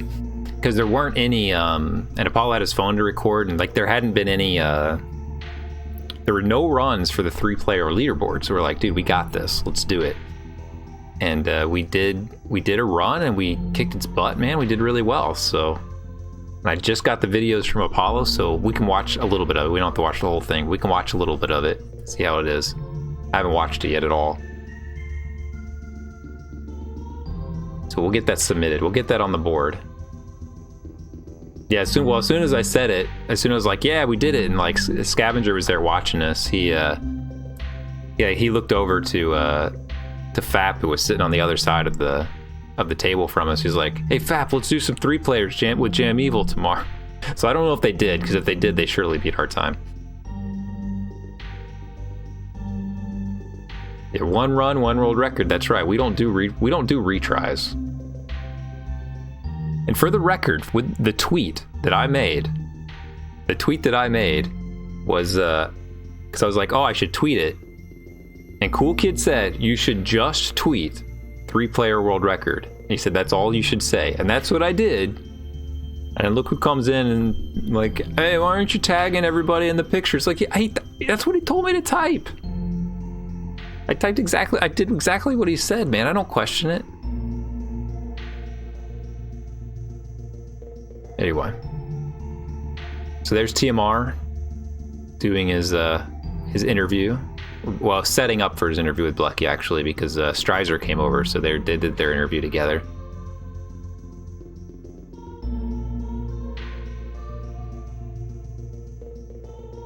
All right, so we'll talk about the Cuphead run here in a second, because I have like the videos and stuff, but and some different pictures. We'll skip over that for now. So after that, we went to JC's room where he wanted to throw a party, and so we all hung up. I took this picture for you, Bad Breaks. Hope you appreciate it. So we had a party in JC's room with the pizzas, and JC was like, "Well, I want to watch TMR Rage Clip compilations." That's what I want to do. So we ended up watching all of TMR's Rage combos, and then we watched a bunch of JC and other people who were in the room, Gyarados, like anybody who had in blanks, anybody who had like funny Rage clips or ones where they fell asleep or whatever. Bad Breaks we watched one of Bad Breaks one. And yeah, Ender's room. I think so. Was it also JC's room? I don't know who was actually staying there. Maybe it wasn't JC's room. I really have no idea. It was a party, Bad Breaks, because the Marriott staff showed up and told us to be quiet and that he didn't want to come down there again. So it was a party because they broke it up. And actually, legs after that, so like I was leaving, like I was saying goodbye to people right when that guy showed up. And so I went downstairs to my room, which is on a different floor, and the dude was on my floor knocking on a different door. So he was just doing the rounds, like going around knocking on everybody's door to tell them to stop it. It's pretty funny. Yeah, there's a lot of alcohol there. There's people drinking.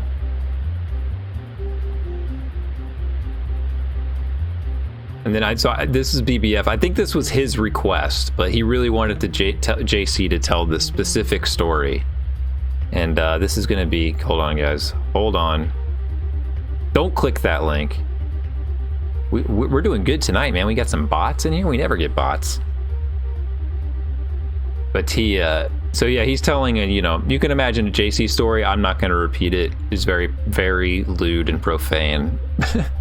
And I'm sure he's told it on his stream many times. So you can get it on his stream. I'm pretty sure this is the Gyarados clip right here of Gyarados when he gets all mad and breaks his controller and storms off. Yeah, JC's story seems a little unreal, to be honest, but I assume it is real. Yeah, Grom knows the story. Grom knows the story. This is like you know, the vagina monologues, but he's some other type of that, I guess.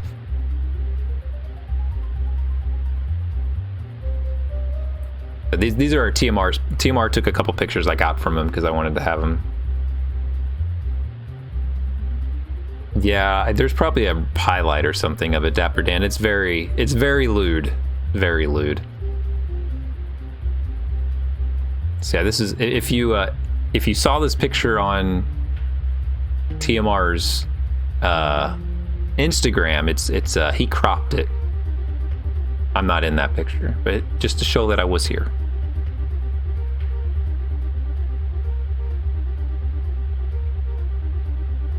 Yeah, I'm gonna go to Twitter too, Skittlebrow, and look at some, because there's some Twitter pictures I have marked as well.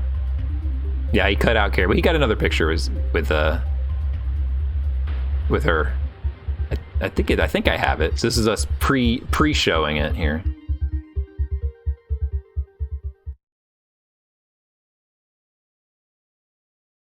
There we go. See, he got a picture of all this. Look at me. I'm so happy to be sitting next to Blecky. I mean, this was a dream come true. It was a dream come true to sit next to Blecky on a TMR couch. I mean, can you really ask for anything more in life? I don't actually really even know anybody back here who was like on the immediate couch. This woman here, she was a Cuphead runner, and that's all I really know. Yeah. Who's this? Who's this? We should all follow her. So I got somehow, I don't know how, because I don't know how anybody really got the names based on how TMR introduced me, but I got 2 followers. Carrie got 40 followers, and I'm sure she's gotten a lot more since then, but she, the immediate effect of the run, she got 40 followers, I got 2. And I've decided that I got those 2 followers because the people maybe knew who I was, and then they could come in here and ask me who she was, right? Like, oh, I'll follow that guy and he can tell me who that girl is. Well, I would imagine people would ask who I was. They don't necessarily know what I look like. I mean, totally understandable. Yeah, she cleaned up, man. All you just gotta sit on a couch, have a TMR shirt, nail it. Sure, 2 more. Well, they probably already unfollowed me. Like, what? It was probably a misclick. I got this one. He sent me this one too. So there's a cool kid getting his makeup done, you know, so he could be pretty for his interview, where he's gonna put a hat over his head.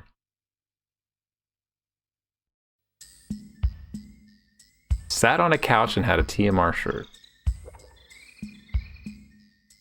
All right, let me find because there was definitely some Twitter stuff. Hold on, let me find those Twitter pics. Because I think I either retweeted it or I liked them. Yeah, they probably, that's it. They probably thought, they were probably following me thinking I was the girl. If you guys didn't see this picture, I'll show you the video of it here in a second. But I thought this was hilarious. I told Dapper Dan, like, if he wanted to do a sketch of something, this would be a great because someone replied to it and just said it was like accidental Renaissance. Like there's a whole bunch of there's a subreddit for pictures that kind of resemble the Renaissance paintings or something based on these. They call this one accidental Renaissance. I thought it'd be kind of a funny thing. Yeah, Lucky really sells it, man. He's a good dude. Hold on, let me see. I think all the other pictures I would have had. All right, here's this one. This is the one you guys are talking about, where I'm just here like lurking, just me lurking in the background. Timur totally unaware of what's about to happen, and I'm coming, man. I'm coming. I look like Dexter or something back there, like not the speedrunner Dexter, but the Showtime serial killer show Dexter. Yeah, exactly. Just want to find a girl that looks to be like I look like I look at TMR. It's true, I didn't get cropped out at least. Well, they did it differently, McFly. Like, I didn't really like it the way they had it, but for the PC runs, instead of having like all the other couches, the people were right behind. But the PC runs, they put the couch like off to the side like this, which I didn't really like that. Like, I would have rather been behind them, but that's just what they wanted to do. I think they must have had different cameras too, though, because they were much better about capturing the people and capturing everybody on the couch. But yeah, he got cropped out of all those pictures. So now it's been revealed that this picture here is a lie. This is us celebrating just finishing the game. It was not the world record because we didn't record it. I guess technically it was, but I didn't have a picture of us for that, so. MC Creepin' Ice. Let's see, I think these are all just, oh yeah, I didn't, this is after they finished it.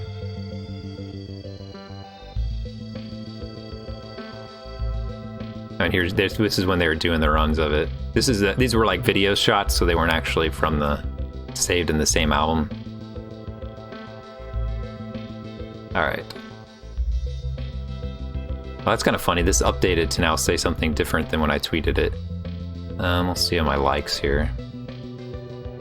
Oh, you really can't show me my likes like that? Come on, there's pictures in there.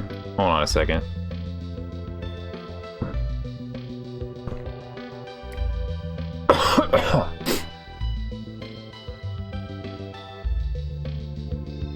I'm parched.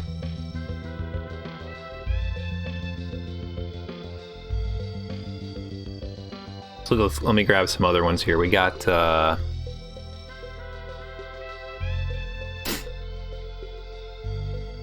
Apollo and TMR getting a world record.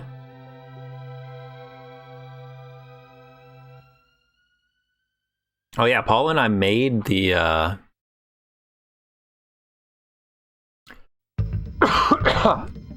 we made the official GDQ thing here. There we are, we're playing games. And I'm clearly asleep or blinking or something. But we made it onto the official thing. Drank me about 15 Dr. Peppers. Who did that? Booster Shane coming through, what a hero. Let me see if the... Oh yeah, I also got on this one too. Sorry, my chat's hidden right now while I pull this up on the other computer, so I'll catch up here in a second. But yeah, this is another bus on the couch. I think that's it for those. Let me get back to the... Oh, my Twitter profile pic? That's my grandfather. I changed it to that when he passed away, and like, because it kind of looks like me a little bit back then. I just thought it was a cool picture of him, and then I've just never changed it because I really hate people's just Twitter avatars just in general. Like, some of them are fine, but like sometimes they can be really pretentious, and so I was just like, I'll just have it be a picture of somebody else, and then I won't feel bad about it. What's up, Lucha Jim? I did have fun.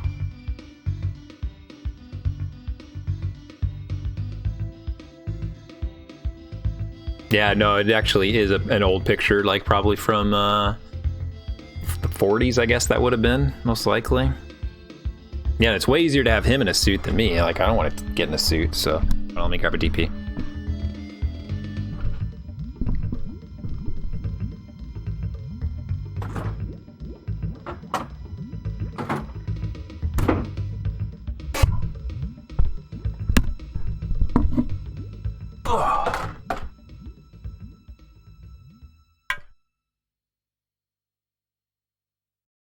Where's the music? There it is. Got really quiet all of a sudden. Yeah, I hear people are getting stranded. I mean, Lanx is at the airport right now, stranded. IM said he took him a while to get back.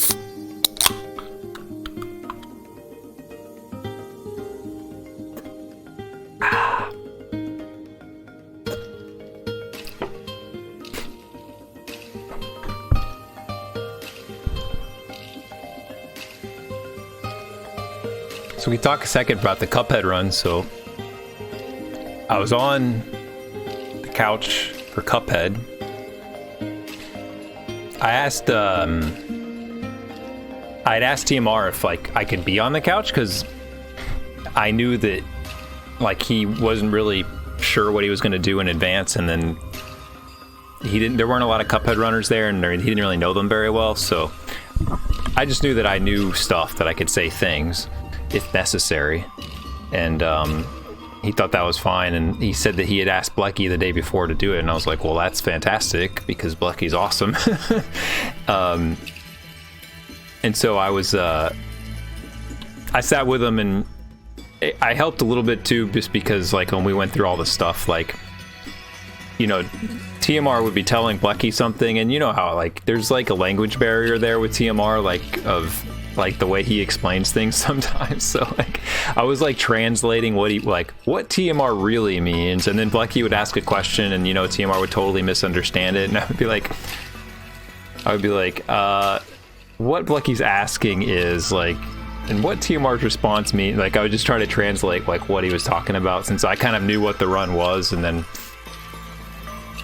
so that Blecky could like get it down on paper so he could make sense of it for what he was going to do. And but yeah, it went really well. And like I want to say, like, you know, there's definitely like people commenting, like I saw like online some that I think for the most part people got it, you know, like they understood, but there's definitely some people that were like, why is Blecky talking so much?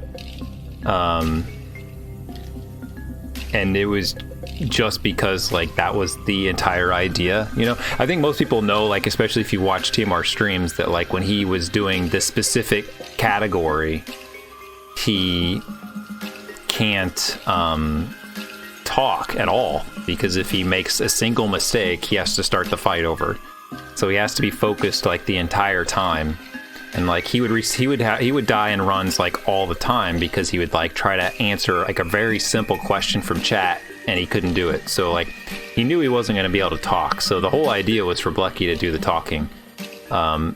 And you know, we had talked about the stuff, and like Blecky had all his notes and stuff. And so like I was just there. I was like, you know, I know more about the game. So like if there's something that comes up, or like we need to fill some time or whatever, like I can offer information. But you know, the main point was all about Blecky to talk. So, and you know, Carrie wasn't going to talk at all, so that was kind of the plan. So like, you know, it's a vocal minority, but a couple of people I definitely saw were like, hey, he's not letting other people talk, or why isn't he letting TMR talk? It's like TMR wasn't going to talk, and I talked.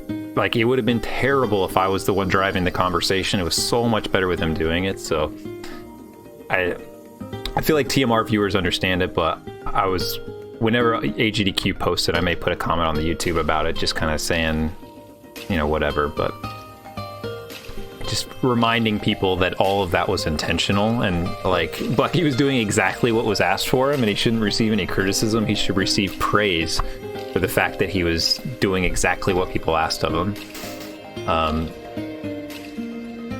And the nice thing as well is that if, you know, you don't really want to hear all that commentary, like that's not really your thing, you know, like TMR did a run at SGDQ that was way more laid back where he could talk and stuff. So like they could watch that one.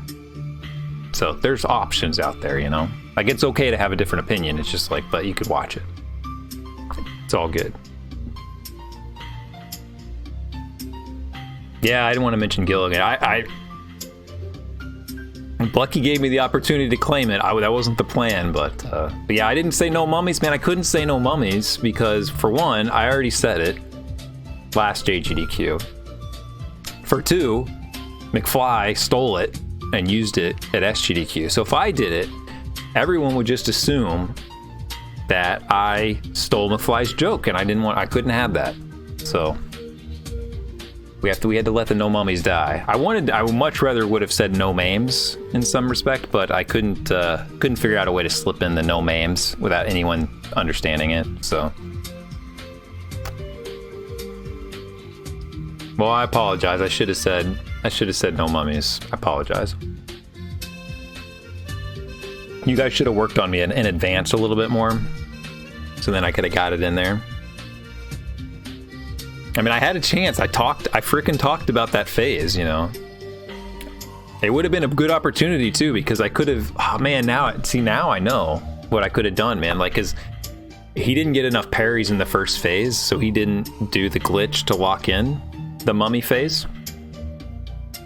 So I could have said that instead of locking into that phase, we're getting no mummies. Like, that would have been totally off. Man, I blew it. Well, I'm saying it now. You guys get the joke.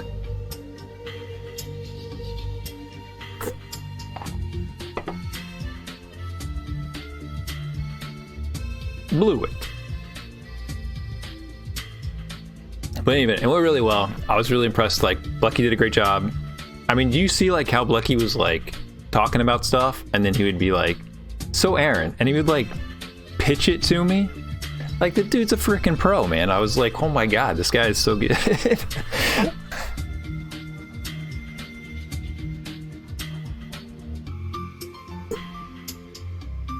But when we talked about like all this stuff, because there's just so much to know about this run, that when we talked about it ahead of time, it was just like we went through all the stuff, and there was like literally like 5 minutes of stuff to talk about just to preface what this run really means, like to go through all the checklist of what's S category, what's, you know, what is this game, like all this stuff. Like, there was just so much to cover. So like, and Blecky rehearsed it, so he was like, I'm just gonna go with the first part. Like, I've rehearsed it, I got it all set down, so I'm gonna go through all the checklist, and then after that we'll kind of wing it from there. And he had notes on every boss, like he had everything. So I was like, that sounds great to me. Like, I just want the run to be good, so I'm just gonna be here, and if there's a little anecdote I can toss in, that's great, but otherwise we'll just sit there and look pretty, and we're good. Yeah, I mean, you know, people just say that sort of thing, like they just don't get it. Like, I've had this happen before with other stuff where you do something a certain way, and somebody might chime in from the back seat like, "Oh, I would have preferred it if you did it this other way," and you're like, actually, we were prepared for this thing really hard, and like you wouldn't prefer it the other way. It would have been bad the other way. Oh, hi, Mark. You're wrong, basically, is what I mean to say. Thanks for the follow, Yablon. It almost sounds like you blew it.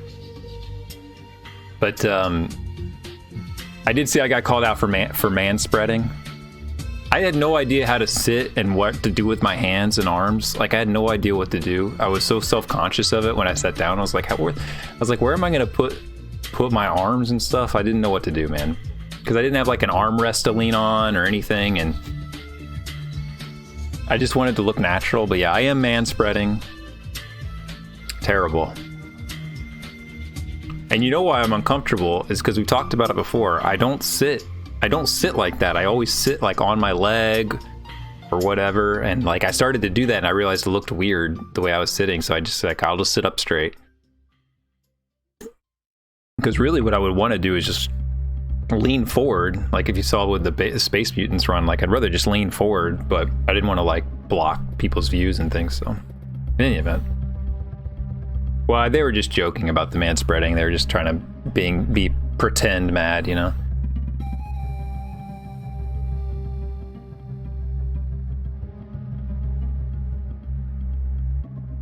All right, I don't know if this is gonna like be choppy or not, but I just wanted to watch the devil fight again because it was really funny, and especially like we'll put it in slow-mo or something, but just to watch our reaction like the last like 10 seconds of the fight. Cause man, it was crazy, dude. Cause like when we were watching, like he was doing all his initial stuff, like he was definitely gonna get his parries on the second phase. Like that's what he was gonna do. But it turned out he just kept practicing more and he felt comfortable not worrying about it. And I had no idea. Anyway, let's see if this will play. Final modes. And naturally, we're not gonna hand over those contracts. You gotta fight us for them, man. There are a bunch of, in the first phase, there are a bunch of different attacks the devil can do. The spider is kind of the worst. This attack is good, and the yeah, that was all of them. Like I got some videos though. I got some videos. This is one of the hardest ones, just because it adds so much complexity and makes you have to dodge where you really just want to be dealing damage. So the phases that he gets here is going to affect what he does because he is looking for parryable items here, so he doesn't have to worry about them later. So far, he's only gotten one attack that actually has. So he's only got one parry right now. 2 more. You need 2 more. He's doing some more hitbox off screen there. He's did a little extra damage. This is the phase where he's going to want to get the rest of the parries because explaining the wrong thing here because these are the final 2 phases and things are going to pardon the. And then I saw he just did the damage and I'm like, what the hell is going for it? I was like freaked out. And he's going to go for it. I didn't know what else to say. I was like, okay, let's just shut up now. Yeah. I was so nervous. This is the hardest way to parry, but he's going for it. The devil has very little health. It's just about those parries. Has to get these tiers.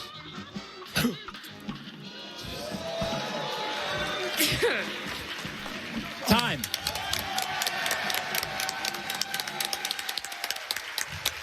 That was a 48-42. Nice. Fantastic. It's so crazy, man. This man here. But I want to go back to it. So Has to get these tiers. all right, here. Let's see. I want to put it like. Let's see. Where's the speed? Here we go. Let's put it in half speed. Like, look how low he gets. He was right on the edge of the screen there. And like, look at Blecky. Carrie's starting to sweat. I'm like leaning all the way off the couch. I'm so. It's like. Did you see that, Bad Breaks? You would have too. Come on, man. That was a 48-42. Nice. Fantastic. Nice. Give it up to this man here.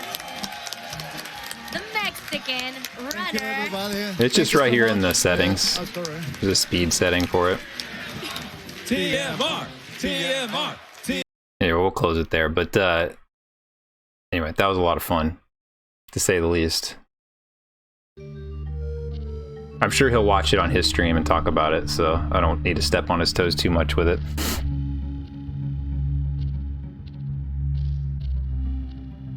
It is sad, man. I mean, all runners, really. I agree with Booster Shane.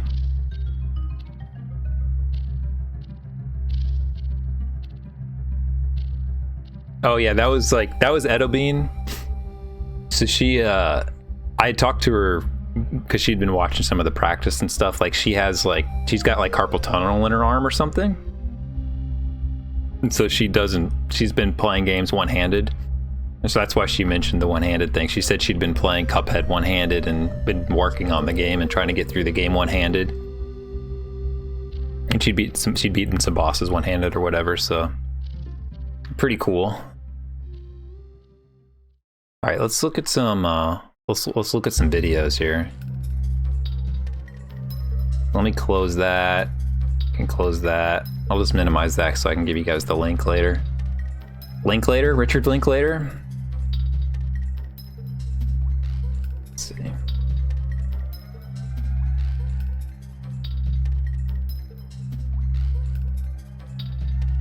All right, so let's see. I just downloaded. We won't watch the whole thing, but I just downloaded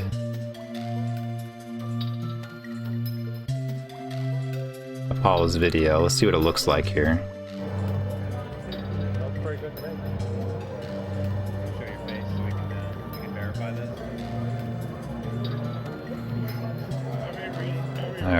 a second.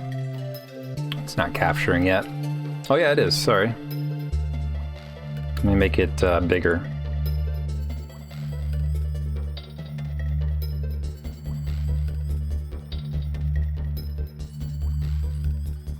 Why is, like, if my thing's 1080p,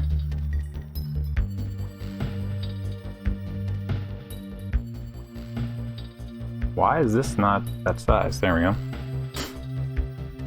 Yeah, I got that for the sponsorship yells, for the sponsorship.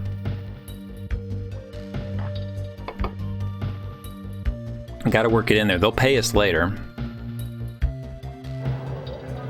I just want to show the beginning and end of it. We don't have to show that much, but... Show your face so we can verify this. Cool kid's face. That could be like... Hold on a second. That should be like his lurk emote or something, or like his smug emote. Show your face so we can verify this. Oh man, that makes me laugh.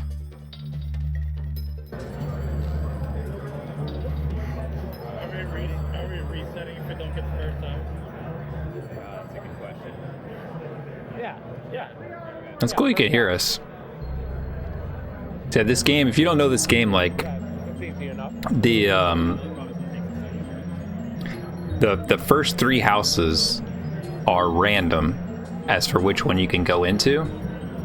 And so obviously from a speedrunning perspective,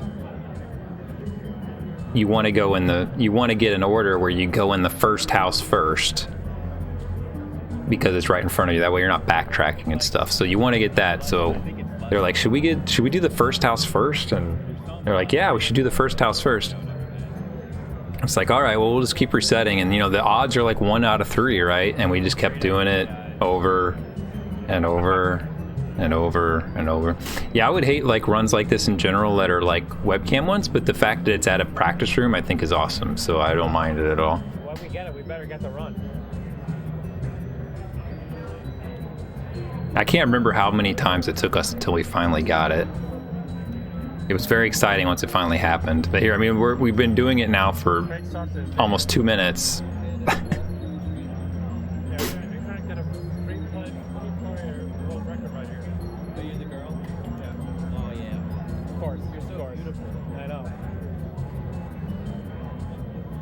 Yeah, I'm a little surprised actually. I thought this was going to be like unlistenable for the sounds and stuff. We still haven't got it. This is like our 10th attempt. I'm doing it different every time. I have frame perfect inputs here. We're gonna forget how to play by the time we get to the... Oh, and did you demote him, Apollo? Did you demote him from and 4H to and 3H? And how many times have we done this now? This is like 12th time.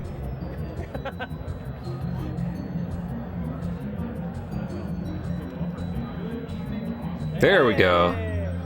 Took us almost 3 minutes. Oh, good. Got a hit already. We don't play any faster than we did before. Yeah. We play normal. We're good. It is like typical. You have to get the right pattern. I mean, look at us go. Look at the 3 of us go. We're just like, we're totally in sync. We're reading each other's minds.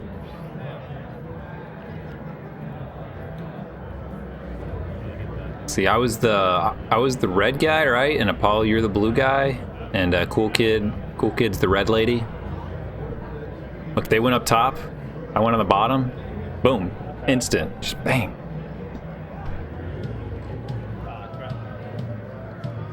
Well, the real thing is just bring a laptop with a capture card, but it's just kind of a pain in the butt, and then you have to like have your expensive laptop laying around. It's like these things, you just have your phone sitting there, so it's no big deal.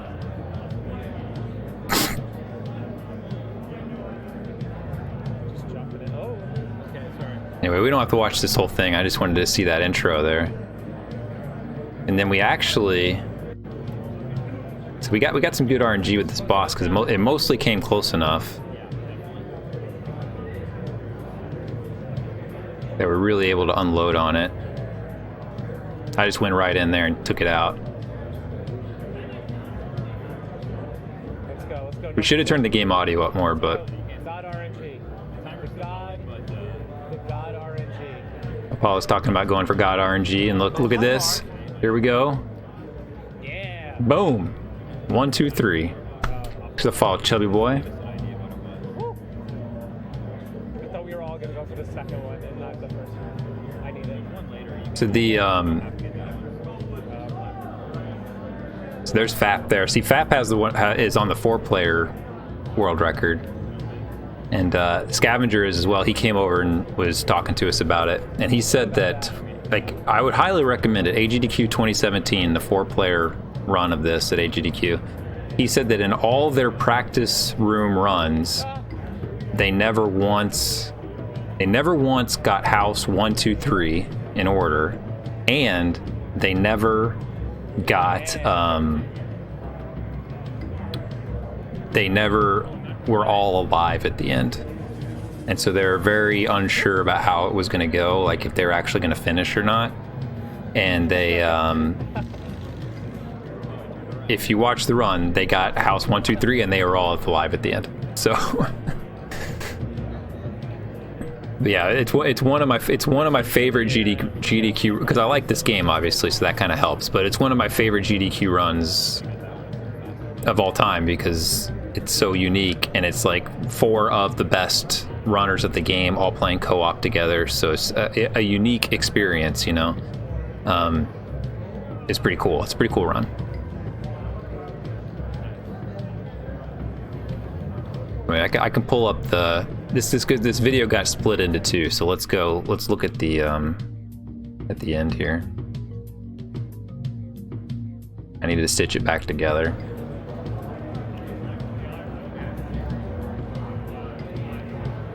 But we're pretty sure FAP is the one who's going to approve our run on the GDQ, on the speedrun.com, I mean, so I mean, it always has to, like, it has to count for something when you have the speedrun moderator in the shot, in the picture. I mean, maybe so, Apollo, but I mean, if we do that, we need to, like, actually prepare for it, I think, because if you watch, like, you should watch the run, like, it's highly coordinated.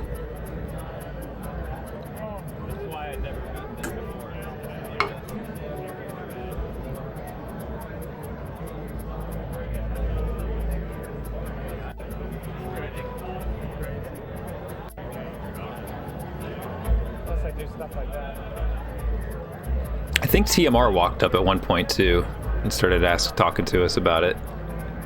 And Apollo was like, we're getting a world record here, TMR, can you leave us alone? So he left. It was some serious focus mode.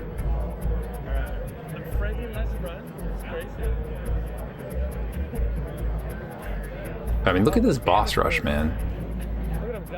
Like, we have a lot of lives left, so we just went for it. I mean, we have a lot of lives, so. Yeah, just like a great point, Apollo. Great point.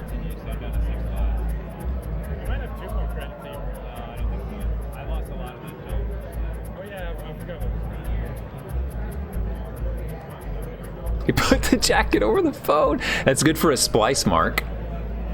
Excellent splice marks, Angry Lynx. Come back, yeah.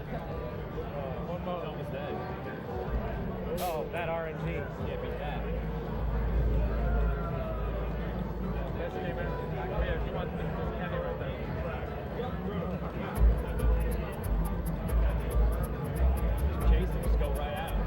I mean, look at our aggressive attacks here. Like, we're just like, we're going in on it.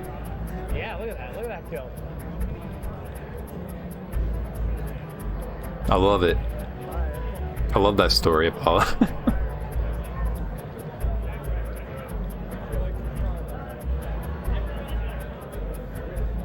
So after this, I have some. I got a couple other videos. Nothing major, but well, one's pretty cool actually.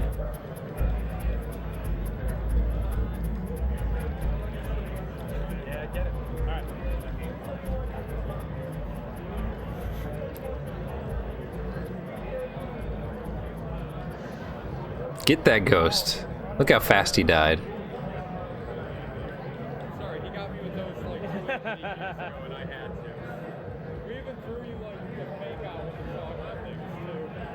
Oh yeah, JSR. That's right. JSR sitting next to me as well. Because him and Fap were doing some, and Lack Attack were doing some Zelda trilogy run, Zelda trilogy race.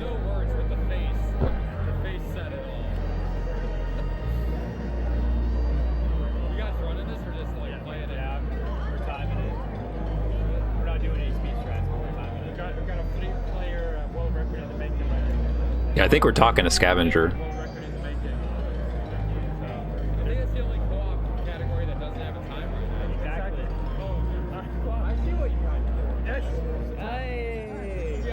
There it is.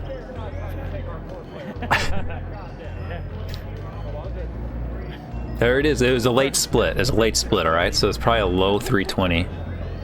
30-20. 30-20X. I think it's like, not terrible. Is it like 26 or something like that? I think it's like verify the run. Verify the run. Yeah, put your face to the camera. I'm in. I'm here.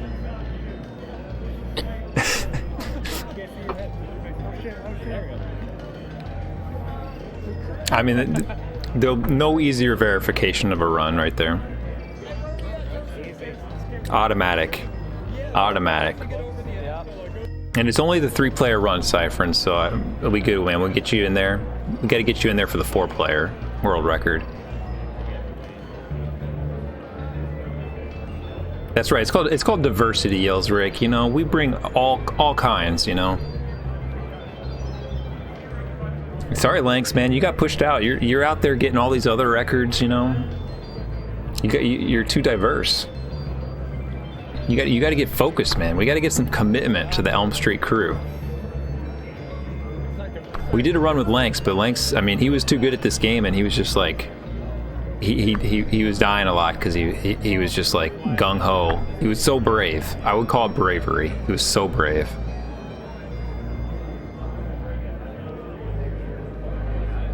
Well, we're just talking AGDQ, so unless it's about AGDQ, the Don, I don't think this is what we're looking for tonight. Yeah, we owe it to Cyphrin.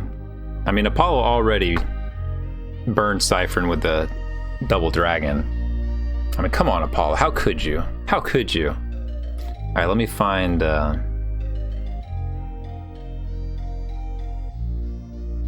got a few videos. Let me see what I got here. Well, in reality, I've got a ton of videos because I was recording their attempts.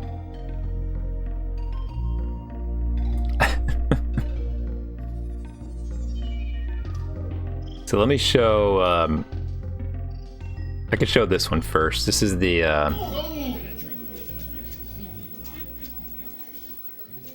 oh, it's struggling, man. It's struggling with the 60 frames to play it back well. Oh, it's struggling so bad. Oh, no. This is the tournament room where we were doing the, so you can see they're turning into bullet bills. There's Virus and Apollo.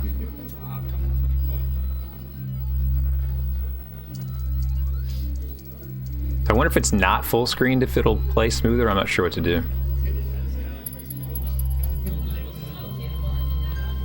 There's some Wes, GTAce. There's Cypher and TMR. On the big screen.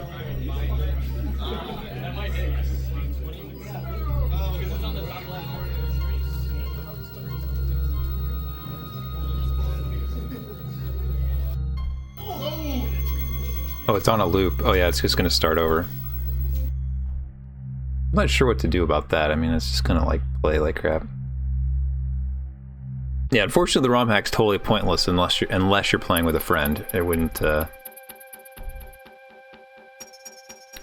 would serve no purpose.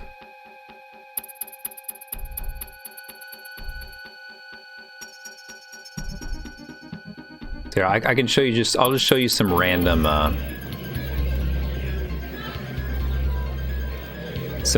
attempts here, so you can see like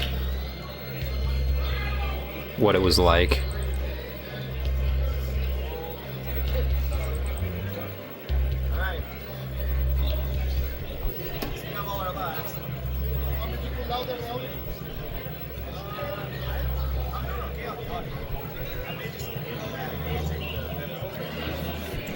It was just so funny because TMR would start and then he'd just like sit there and then he'd just like lean his head all the way back, and it looked like it looks like as soon as they start he'd just lean back and fall asleep.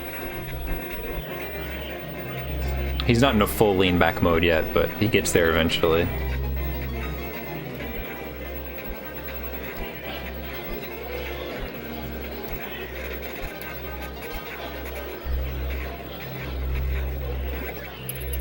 Dang, man, you can hear that TV really well. It's like right in my ears.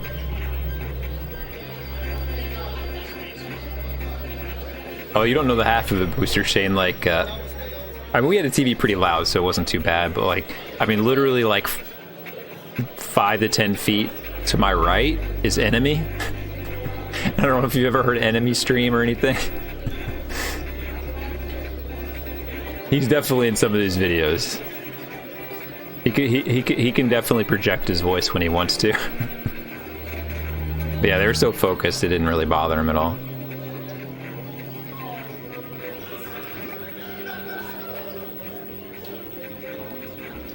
Just a reminder, JC thinks he's on a live stream right now.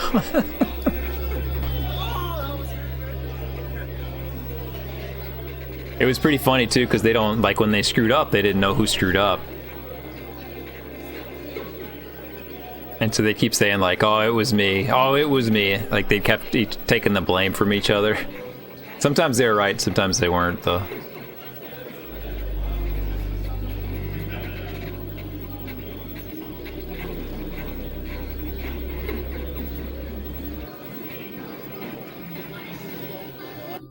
And then they get the big reveal. It's weird how it finishes and then it can't, And yeah, luckily anybody who was walking up, like nobody was telling them anything. Like nobody was saying like, oh, you just died, or oh, it was the other guy. Like everybody was keeping pretty quiet about it, so that was nice. All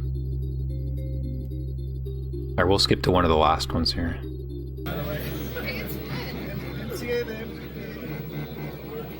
There's Fiesel.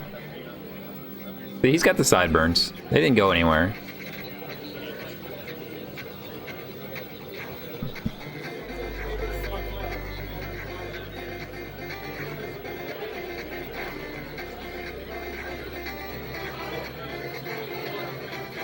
This isn't the grand finale one, but I think they do pretty well here. It took them longer than they thought it would. But because they did it for like an hour, and they were getting pretty reliably getting to the last section and failing, and so they just practiced the last section together for a few minutes, and once they did that, all of a sudden they were doing really well at that point.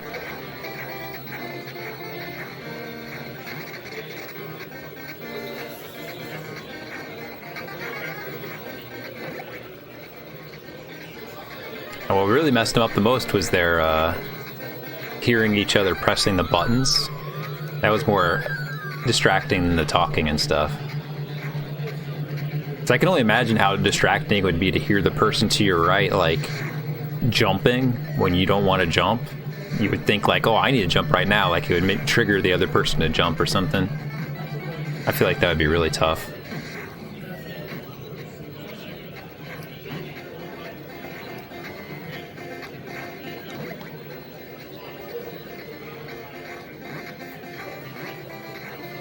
But here they haven't died yet. They're all the way. They're at the next to last checkpoint without a death.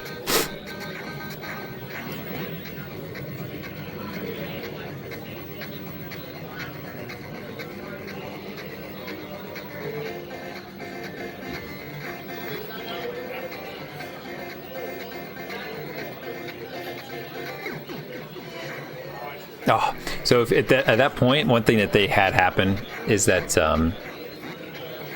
if you die, if one toad dies, the screen is still scrolling forward.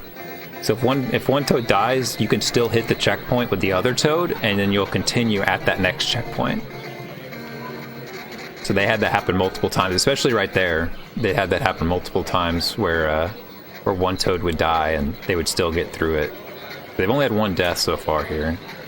So yeah, JC died both times, but see, he got the checkpoint. So now they're at the end of it. Look, they almost get it first try here. Oh, that was like the last one.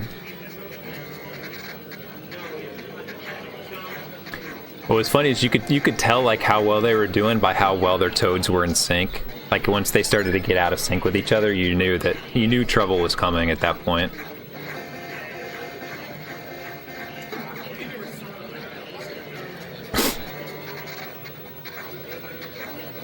So JC's on his last life. Game over. Oh, it keeps moving on to the next thing here. All right, do we want to spoil the last one? Do you want to watch the successful run here? I figure I recorded it, so.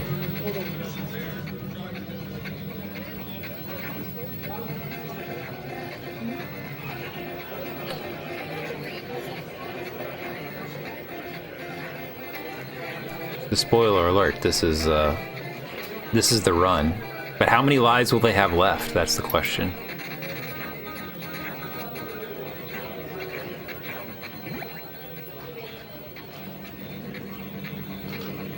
Admire I'm holding my phone to record this. All right, this isn't on a tripod. This is me holding it. No, Lynx, they're not gonna watch this. I already got this from Aaron's stream. I'm not worried about it. You know, they're not gonna watch. We got it.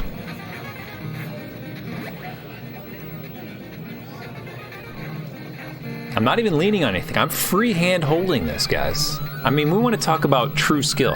When people watch this video, they're not going to talk about the true skill of these two guys playing Battletoads. They're going to talk about the filmographer. They're going to say, wow, who held that cam so steady? I see some Beat Saber on the left over there.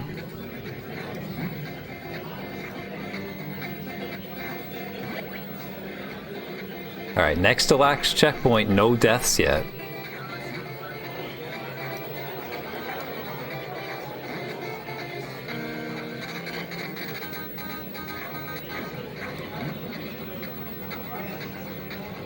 I'm really glad the audio came through pretty well. I assumed it wouldn't be usable at all.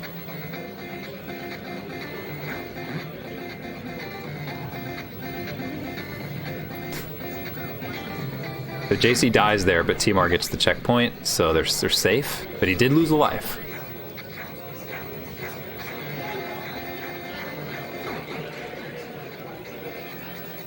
TMR lost a life there. I don't know how well it comes through the stream because of how it's playing on my computer, but I did record it in 60 frames a second, which makes it pretty nice. Yeah, Lynx is like, louder, louder. Crank it, baby. All right, last life for JC.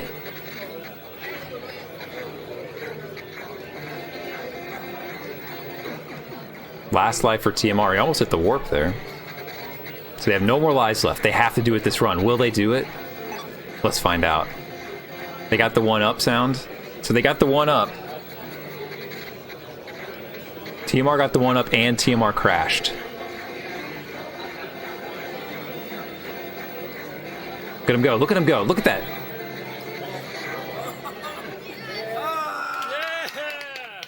This is great. JC goes in for the hug. TMR still has the blindfold on. He has no idea. Last life. That last life was so clutch. It was like right before zero. We got there when we got to the last. Yeah, my computer can't handle this video. It's too strong. Man. So what are you gonna do now? Retire from speedrunning. If you do something like that, you should retire. That's the best. Just retire from Battletoads. Again. He could have said, "I'm going to Disney World," and that would have been really prophetic.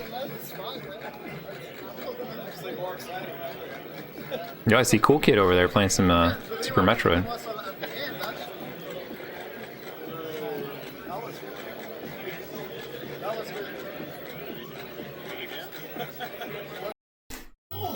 He talked about doing it again because they did technically die on that one checkpoint, but I don't think anyone will care. But yeah, Fiesel's in the background. Hey, there's Sharif. What's up, Sharif? We had that picture of your run there. I was really happy you shouted out Skittlebrow. That was awesome. I was cheering for him. Yeah, we talked about it earlier, but Dragon Slayer run, man. You think like, it's just some guy playing this terrible game, you know? But man, it got exciting. It got really exciting. Well, he was in, Skittlebrow was here, and he was saying you should have, he's like, oh, he should definitely do a run because he would beat my record immediately. He was giving you some respect.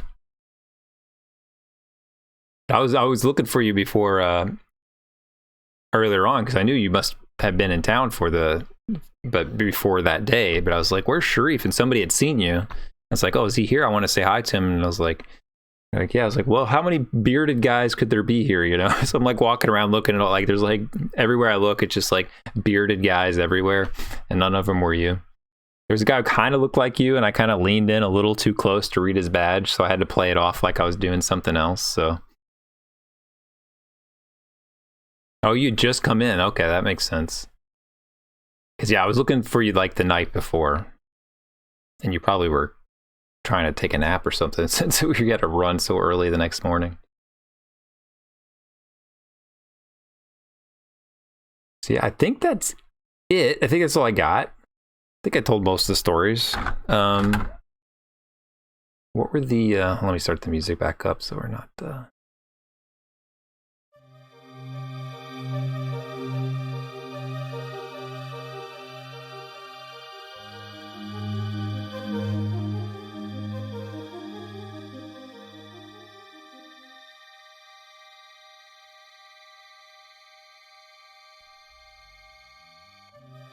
What?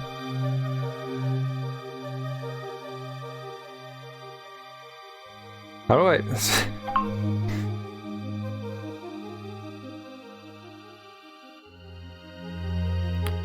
I get a message from... I got a tweet... Not a tweet. An IM from my friend that just says, Aaron, OMG, Aaron. You can't leave me hanging like that, man. He never said anything else. It's like, you know I'm going to come back to the message, and then you're not going to be there, and then you're not going to have any stuff said, but... Oh, no problem, man. I like sharing the stories so you guys can experience with me, because I know everybody would go there if they could. I'm trying to think of what runs. Like, a lot of these runs I didn't even get to see, because I was either traveling or just in the practice room or whatever, but... Let's see, I saw the Mega Turrican run, saw the Echo run. Cyphern was on half of those things. Hey, there's Gargon. Yeah, it was nice to meet you too. I had that picture of oh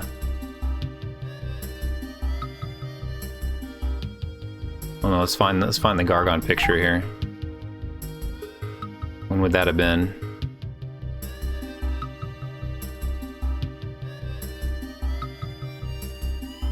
Not that one. There it is. There's Gargon right there. We found him.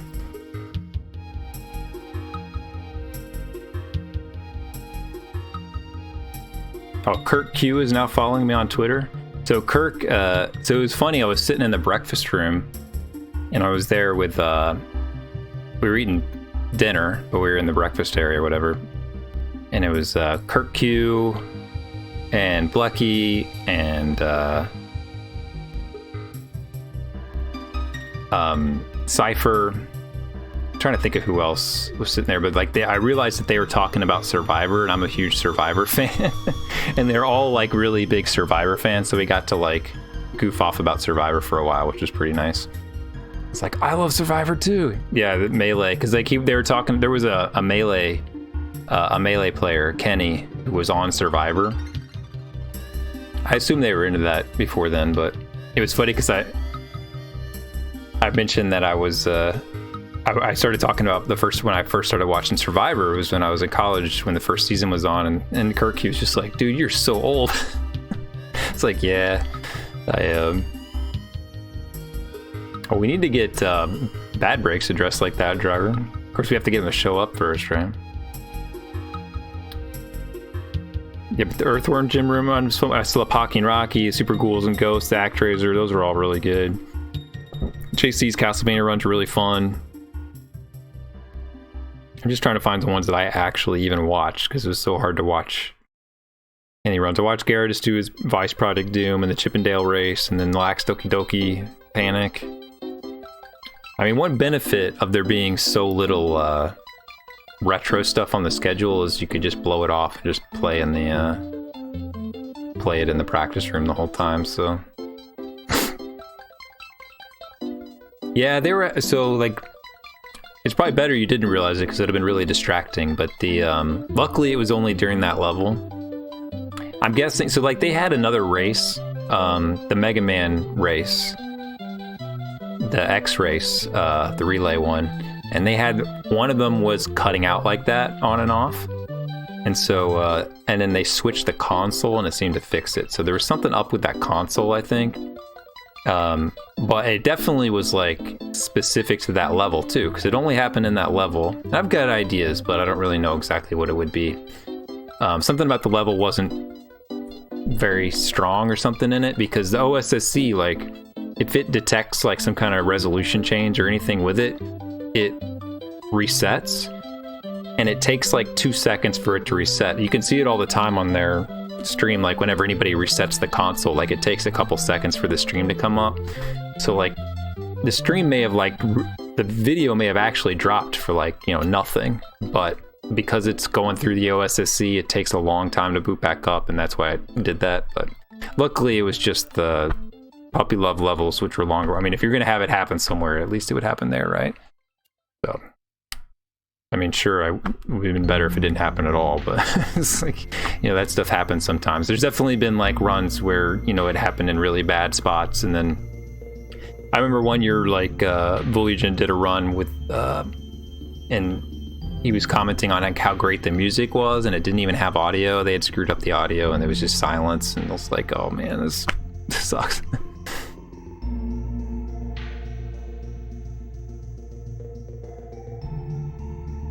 Oh, he was in the melee scene. All right.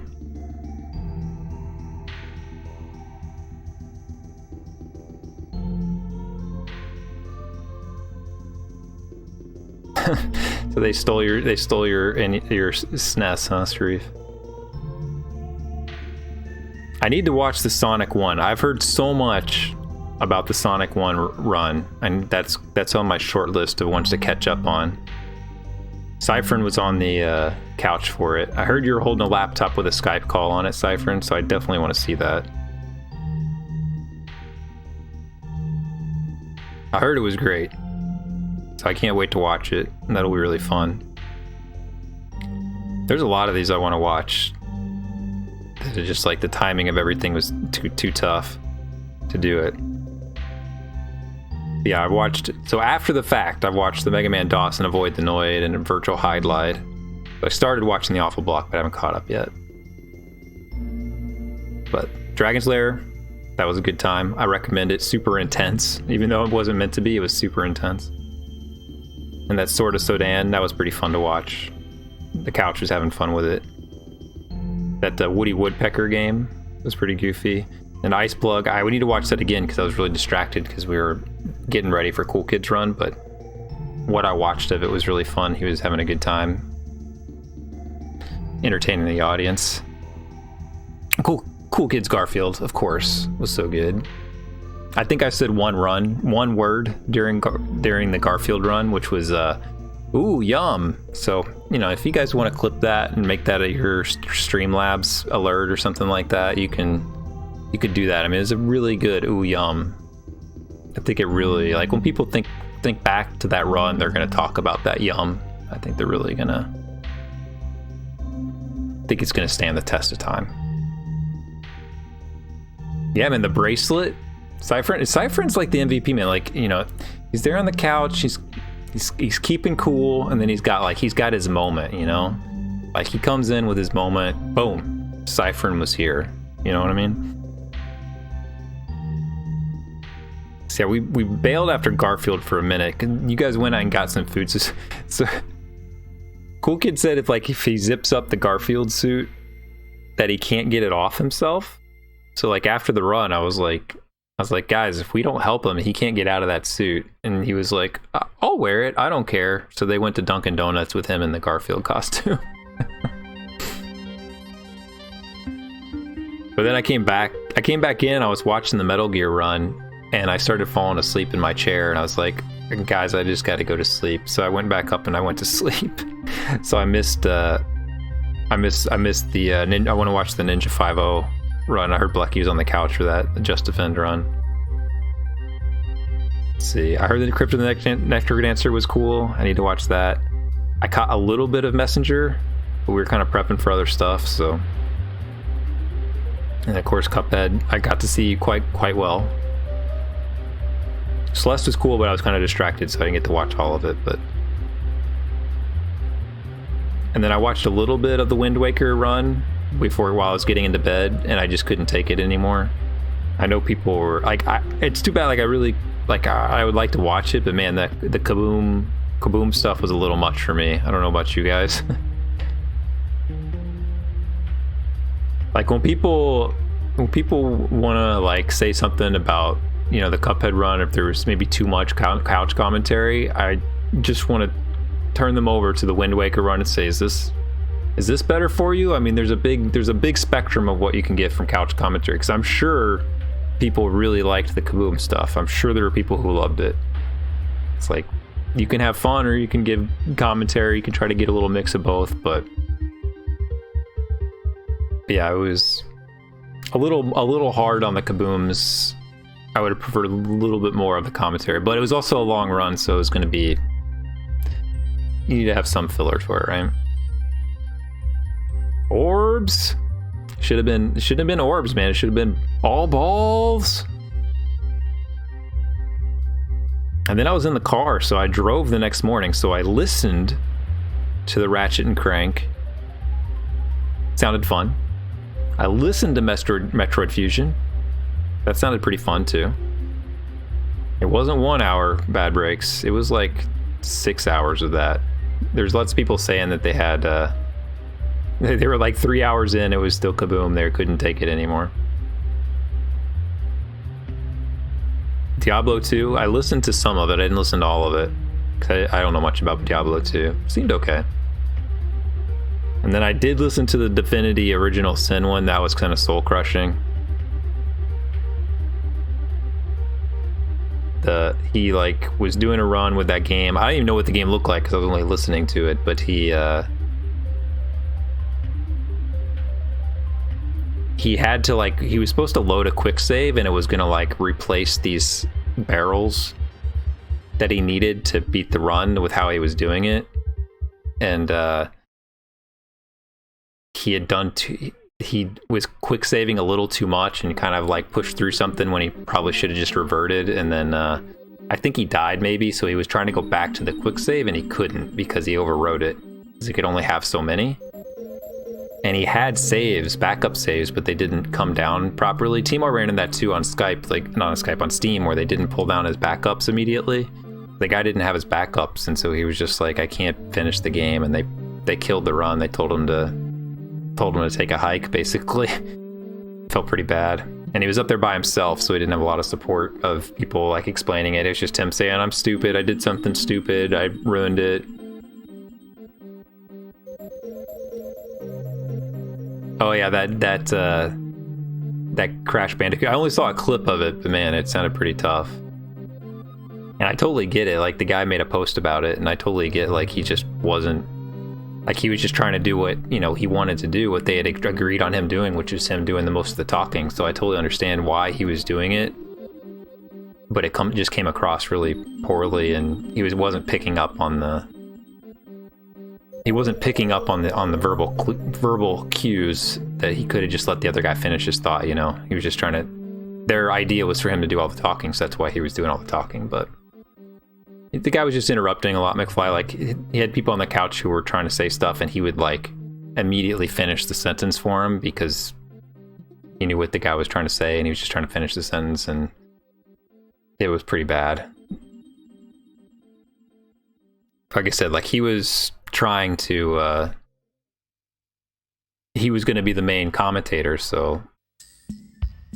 Yeah, it also looked bad because I think the other guy didn't speak English as well, so it looked like he was trying to like talk for him or something. I don't know. I didn't watch enough of the run. I only saw like a minute of it, but he made a post on Reddit about it. He seemed like a nice guy. Like he wasn't trying to be rude. He just, you know, was probably not really focused on the other people on the couch and was just trying to do his thing.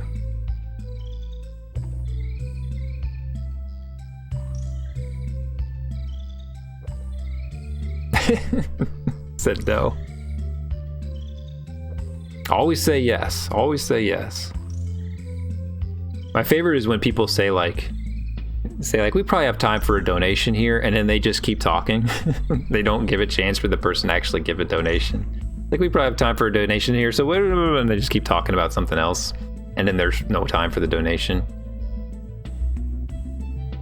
I also like when people say like, all right, I'm probably gonna need to stop talking here because I need to focus, and then they just go ahead and explain what they're doing until they've already done it while they're explaining it, so they never actually stop talking.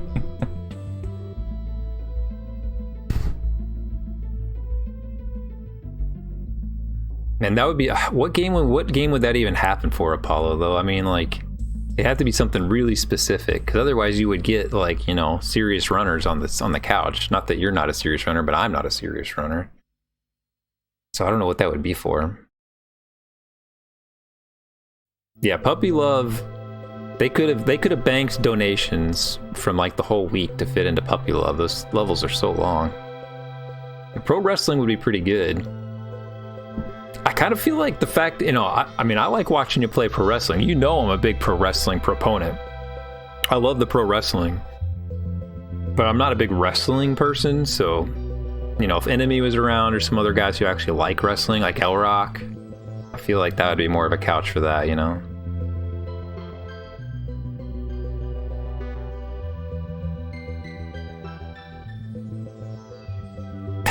That's hilarious, Bad Breaks. Oh my god. That would have been so painful at the time. But I would have loved it. Yeah, Back to the Future 2. McFly, we gotta, like... If that were to happen,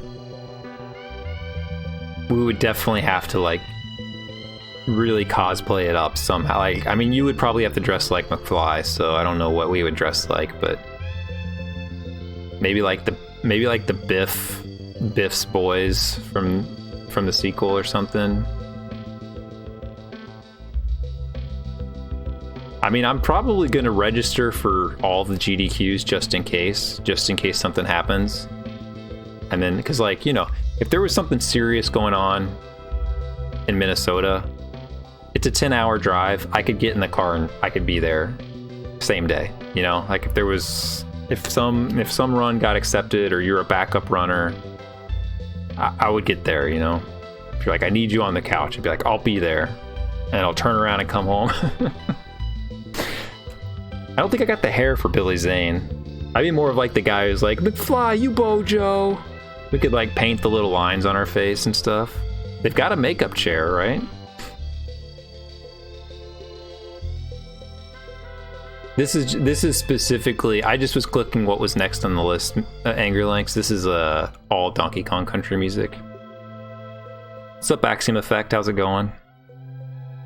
I saw you in the VOD logs. Saw you representing in chat for Cuphead. Very cool. I actually do have a Doc outfit, Booster Shane. I've got a lab coat, and I've got a wig. I mean, it's like a mad scientist wig, but it really does work for Doc. Like, if you pull it low enough, like, it looks like Doc's hair. And I had like I borrowed them. I don't have them now, but I had some like steampunk looking goggles. So I actually do have a Doc outfit. And like my wife, like I have the Marty McFly vest. So if you don't have the vest, McFly, I have the vest, the life preserver looking vest. My wife dressed as Marty McFly, and I dressed as Doc.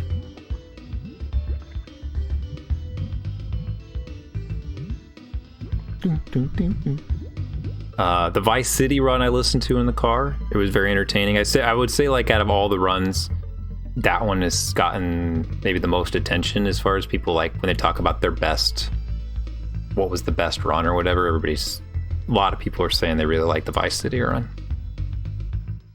And then the Pokemon stuff started, so I just switched over to something. I listened to a CD for that. I was like, I can listen to any of these games I've never heard of, but I can't listen to a Pokemon race. I can't do it.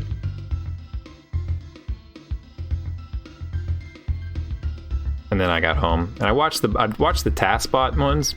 They got a lot of grief for the TaskBot stuff. A lot of people weren't very enthused by it.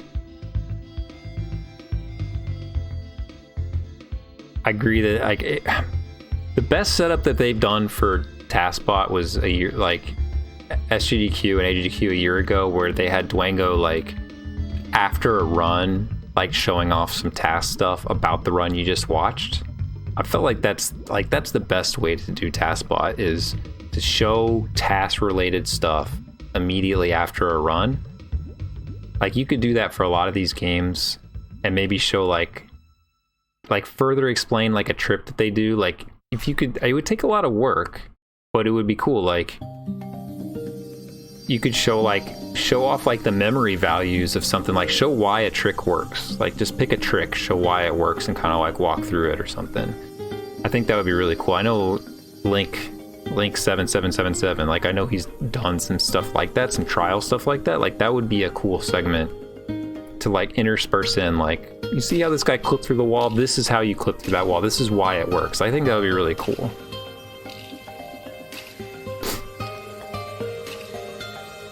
Yeah, the Mario Kart 64 tasks was really fun. Like that one was awesome because everybody's played that game. It's something universal. Like there are only so many games that people have played before. Like this year they didn't have Super Mario Brothers, but you could show a Super Mario Brothers task right after. Like they think that would be cool, right? So I don't know. Just an idea. I think for people to really appreciate a task, you have to watch someone play the game normally first.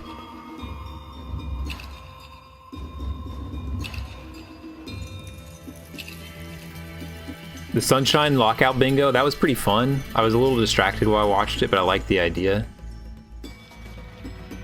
It didn't turn out to be like the best race because they never went for the same things, but I liked the idea of it. It was kind of cool.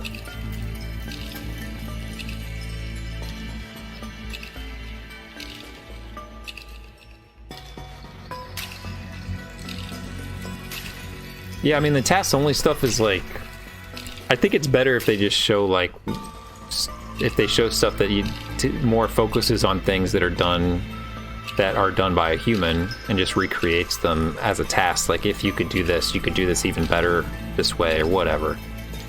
Rather than just to show things that make no sense anymore, you know? We're listening to relaxing music from Donkey Kong Country. It's just a song. And I gave it a shot. I watched some of the Final Fantasy IX stuff. I did give it a shot. I had it on. It was not for me. The blind menuing was pretty cool, though. I gotta give him credit for that. The blind menuing was pretty cool.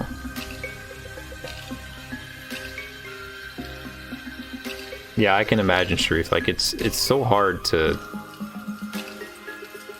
get around. Like, and plus you're on the other side of you should go to Calithon or something. Like, being on the other side of the country would be really rough.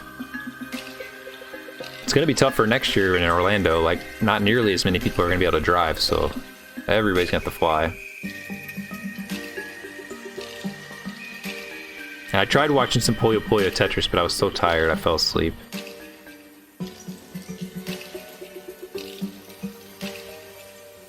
And I only caught like I only caught the end of Camellia 2. I'm going to Calithon, nice. Elrock's gonna be there. That should be fun. I need to pay more attention to that event. I think it's up and coming, man. I think it's gonna be a thing. I watched it a couple years ago when Darbian was there, but I didn't watch a lot of it, so.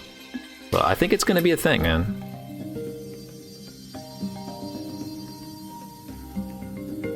Yeah, I caught the end of Camellia 2. Once I realized JC was on the couch, it's like, shoot, I should have been watching this whole thing.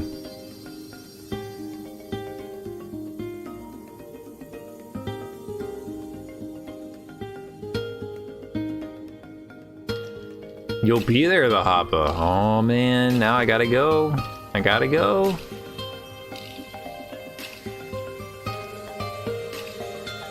It's just such a bummer, man, because like Zetox, Barry, Booster Shane, McFly, they're all talking about like SGDQ and how they can get to SGDQ and it's easier, it's a better time to get there for them, and like I don't want to have to choose, man. I want to see everybody. I want everybody to go to one. Let's just cancel SGDQ. Everybody has to come to AGDQ. Maybe that'll work. All right, catch you later, Mr. Leo. I mean, like, I don't consider, like, Minnesota's not the Midwest, right? Like, it would be cool if there was an actual Midwest one.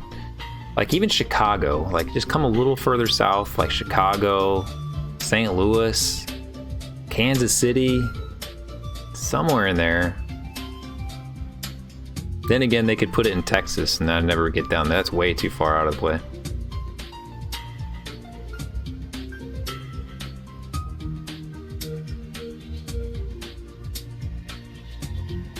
I mean, for a while, like, AGDQ was like the NES one.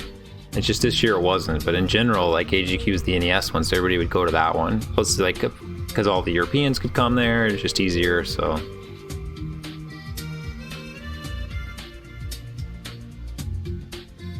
My company's based in Minnesota. Like, I could make it a work trip, but I wouldn't want to work, so I don't know that that would help any. I go to Minnesota every year in the summer already, but I wouldn't be there in June. They usually do it August. I mean, I would call it the Midwest, but it's not like centrally located. Just like, you know, Orlando's on the East Coast, but it's like the least useful East Coast place to be. Like, it's the furthest from all the East Coast places, you know. It's not a great centrally located place. Like, DC was pretty good because everybody up in the Philadelphia, New York area could come down. People in the Carolinas could come up. People just a little bit west, the Ohio, Kentucky's, we could get over there pretty easily. It really worked out well. Florida, I don't know. It's not going to be so good. Yeah, in Central Florida, like, people forget, like, they may not realize Florida's a really big state. Like, it's really big. Like, the fact that it's in, like, Orlando's, like, in the center of Florida, like, that adds several hours to Florida.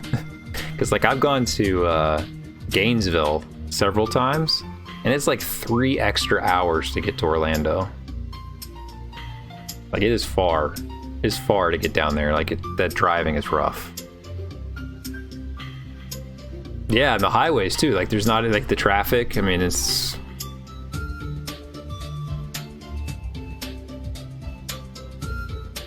yeah, it's a long way. I went to Gainesville twice, and the one time I drove back all by all the people in the car, and I never got out of the driver's seat. I drove for like 14 hours. It's a long drive. But anyway, I didn't see a link to the past run either. I need to watch that. But Dark Souls 3 I heard was pretty good. I caught some of it. So like the Cuphead was like the high mark of the viewer count until Saturday. And then I looked at what, like, when Dark Souls 3 was on, and there was like 220,000 viewers. Like, oh my god, man. People would love Dark Souls.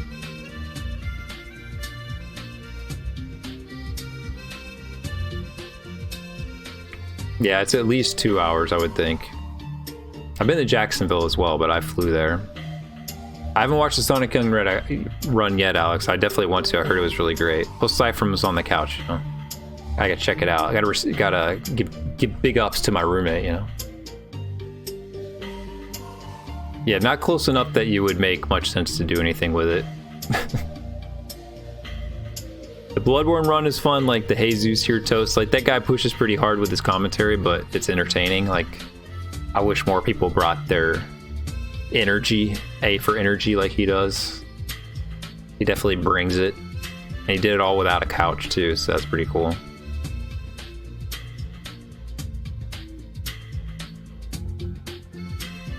Yeah, I've heard a lot of good things about the Sonic run. Everybody was like, this was great. I think a lot of the stuff leading up to it was like, it was good, but it was kind of low energy. So like when that Sonic run happened, like everybody was like, oh my god, this is what I've been waiting for, you know? Like, this is what GDQ is all about. I love it.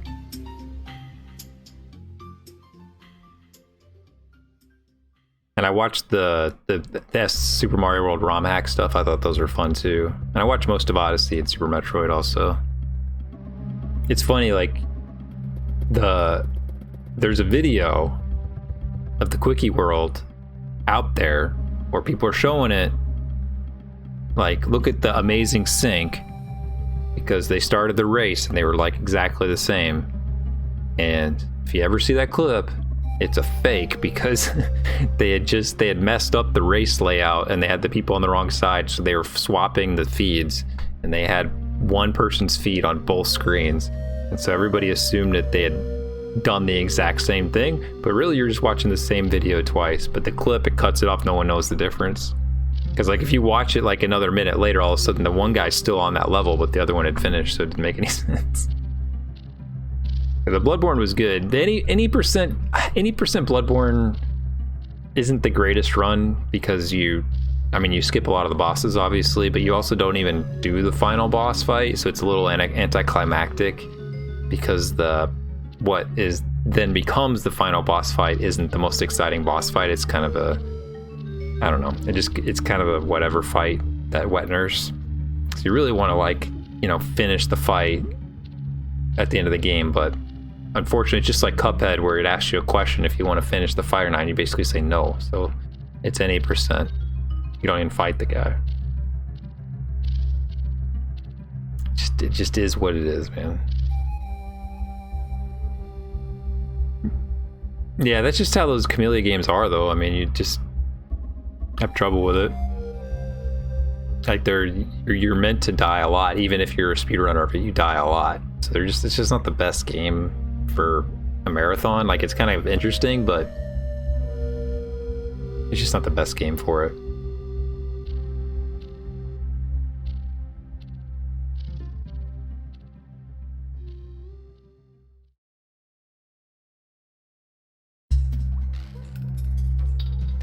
When will TMR play DS3? Man, I don't know. Probably never. Not anytime soon, because he's got to play all the Retro Gauntlet. He was talking about, like, some people were talking about donating for him to start DS3, like, just in his requests for stream stuff, but I don't know. I don't think he should. I think he should just play the whole thing if he's going to do it. It's gonna start up. Well, he's still got his streams. He's still got his request stuff for his fundraiser to finish up. So it'll probably be a couple of streams still to catch up on those after he does his recap stream, I'm sure. So might be like 2 weeks maybe before because he's still traveling for another week, and then he's got to get home and take care of all the house stuff he's been neglecting. So. I mean, yeah, we got this picture of Gargon up this whole time. We could have a picture of Smugface this whole time, right? Apollo McSmugface. What's up, More Than a Weekend? How's it going, man? Hope you're able to enjoy, there we go. Enjoy the runs.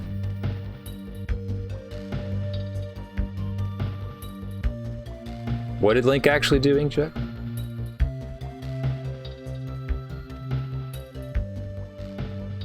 Oh, the Gyromite Rob stuff? Yeah, like whenever TMR did his played the Rob game Stack Up, Link helped out a lot. He got him in contact with Dwango, and he wrote the program that passed TMR's inputs across the internet to control it. It's pretty neat. That's such a cool story, like how they got the stack up working and stuff, so TMR could play Rob remotely. It was really neat how it all came together. Yeah, I agree. I mean, I'm pretty sick of DOS, so is TMR. Everybody's ready to move on. Well, not everybody. Some people really like it, but You know what would be great? Just got Bad Breaks with a great idea. You know how people do those? They take the pictures, you know, and they like cycle through them, and it's like, but they have the face kind of locked in place as they cycle through the pictures. We could do that with Apollo's smug face, where it's just like cycling through all the photos, but Apollo's face is in the middle of it in each picture. That would be really great. Someone should do that. Oh yeah, if someone wants let me I don't know how to do it. You do it. Let me I don't think I can just give this link. Hold on, let me hide it for a second in case it is gonna give away my personal info here. Get shareable link. Anyone can view, copy link, there we go. Okay, if anybody wants those photos or anything, you can take that. Yeah, Paul's got a baby face. He always looks pretty young.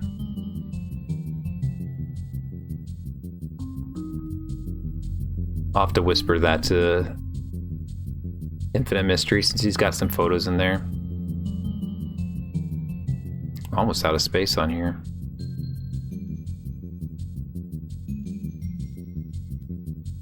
And I've got my AGDQ 2017 and 2018 pictures up on this drive as well.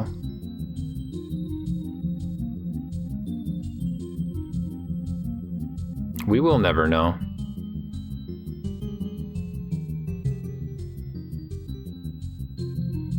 We can confuse everybody. You can see what a difference a phone makes. Like, these pictures are going to be so much worse just because my phone is so much better.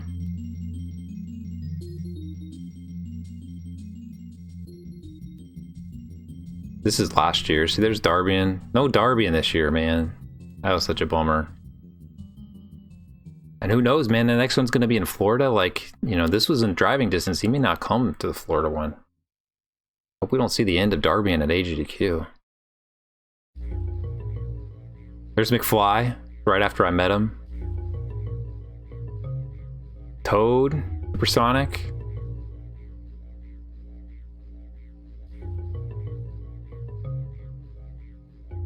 Yeah, I went pretty slow, Booster Shin. I can't help it.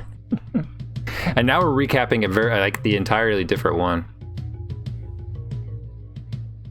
Let's see. Look, Rod looks so much different, man. Without he doesn't have the goatee.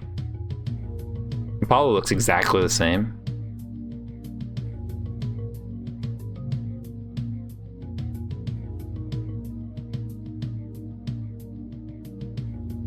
Look at that, he's got the same smile.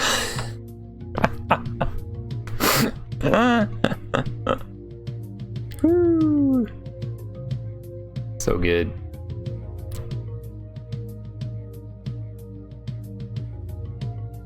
Got that, hey, what's up? Yeah, these pictures are so much worse with this phone than the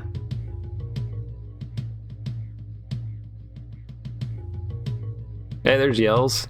There's Blackie.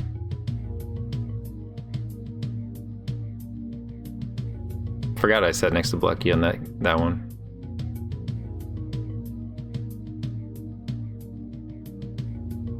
Don't know anything about that. Being checked. Triwave. Triwave and his wife, they're expecting. Big ups to Triwave. This is last year's. I'm just scrolling through some of them. Just to remember.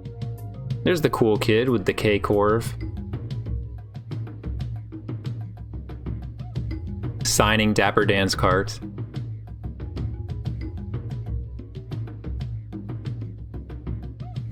Virus with his, this is my personal. We both had the ASCII pad. There's Julia, Glib. There's someone. Look, someone's without the beard.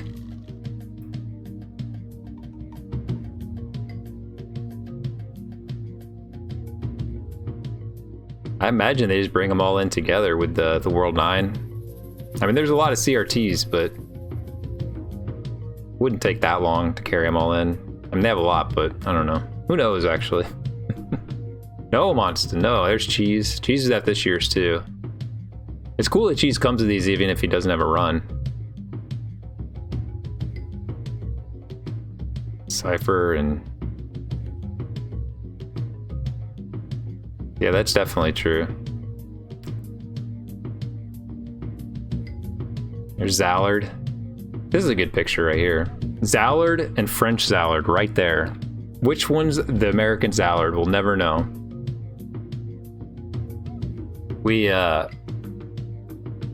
There's definitely like multiple people because we could actually have places to go and eat.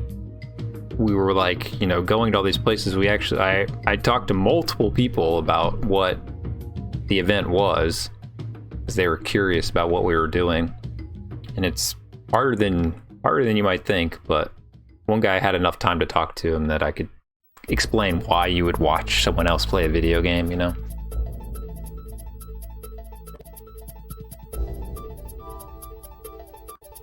Now this is the big boys club right here. You would not want to get in the middle of these. These are like, if you put Blecky in here, that would be like probably the 5 best battle mode players of all time. Yeah, Langston McFly, they both have the premature gray going on. They certainly are related in some way.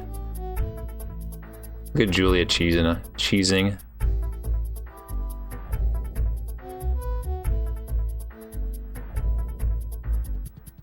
Yeah, Cypher's an up-and-comer, and Apollo as well.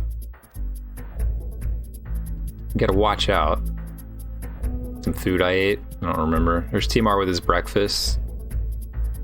3 yogurts. Look at that pile of food.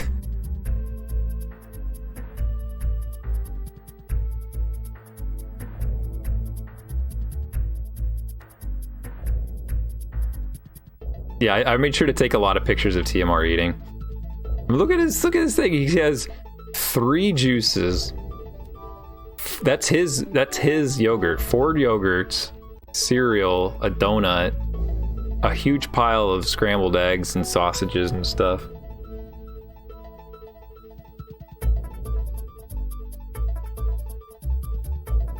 There's the Cypher and Gargoyles run right there. Look at that couch. Yeah, that breakfast was so much better. I mean, I ate pretty much the same thing as I always would, but so it didn't affect me any, but man, it was so much better at the other place. What's up, Peach? Well, when I was these pictures are of last year, but this year I had the bagels, that was it. But then there's a falafel place, like kebab place that had really good falafel right there, and there's a pizza place that had vegan cheese and stuff, so I ate that. I went to like another vegetarian, I mean, it was just like a healthy place, but it had a lot of vegan stuff with my aunt and uncle one night, and there's a lot of places out there. It's freaking cold to walk to them, but man, they're all really close at least, so. Yeah, I'm hungry right now. Oh yeah, I remember the Dragon Ball Z stuff. You guys love that. There's me getting bullied. It only got worse.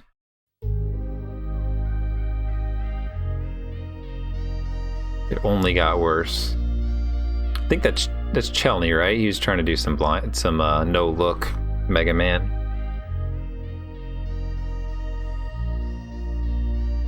There's Apollo when he was playing against Maikuyama. This was like to see if he would get his badge ripped off his neck or not.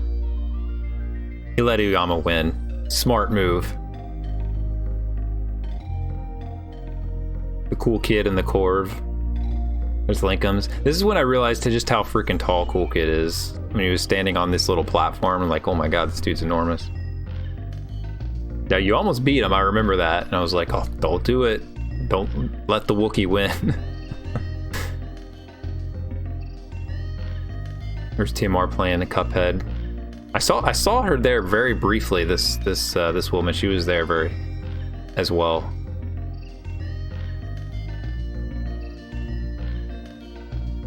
Playing some, what was this? I can't remember, the Princess Rescue, that's what it's called. Well, you can get no cheese on a pizza as well. I mean, there's a lot of varieties of the vegan cheese, so...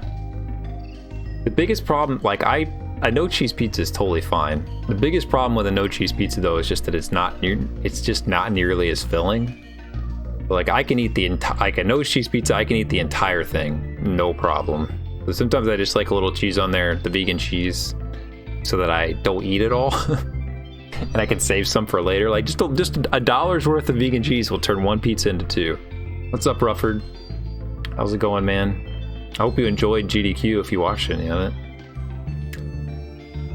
We already looked at this year's pictures, so I'm just looking at last year's pictures just to remember the difference. I had Dexter, man. Dexter wasn't there this year. That's like a cool kid TV right there. A cool kid plays on a tiny TV like that. Well, what do you... Bad Breaks, I've seen your pizzas. They usually don't have cheese on them. It's like, they just have like random kebab meat pieces and like some sort of sauce slopped all over all over the place. Man, it's totally different. Not enough NES, I agree with you there. Yeah, vegan cheese can be kind of oily, I agree. Like it's made more of oil. But there's a lot more varieties out there now, so some are better than others. Yeah, Bad Breaks has the weird Scandinavian pizzas. That's the truth, man. They're so strange looking. Rich, there's no Rich this year. No Flip Cider.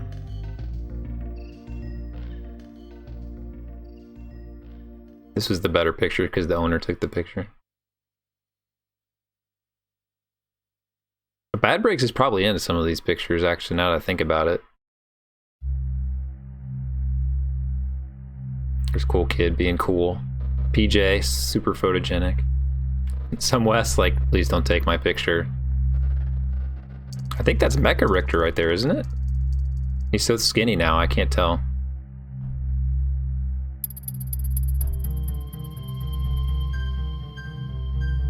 Hey, there's not a smug face right there. I've got the smug face going. Look at that terrible grin. Oh my god.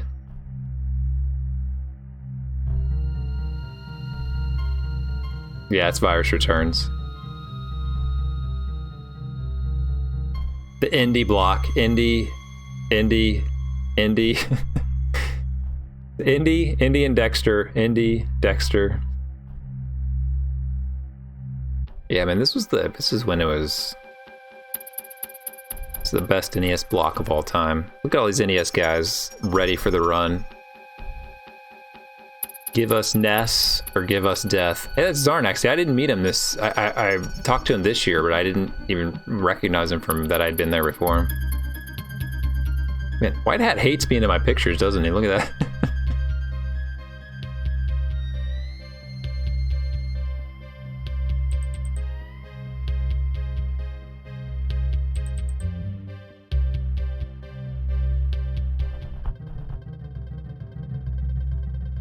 Get all the races. Look at those. Look at that. Look at that Studley interview table. Oh my god.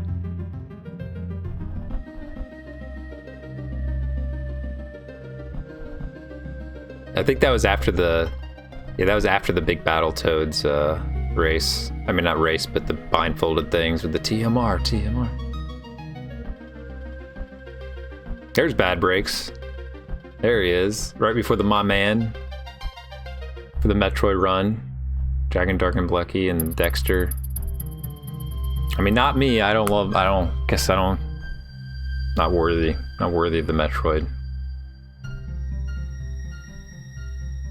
Maybe because I've only beat the game like once in my life, but look at that. The interview. Everybody watching the interview.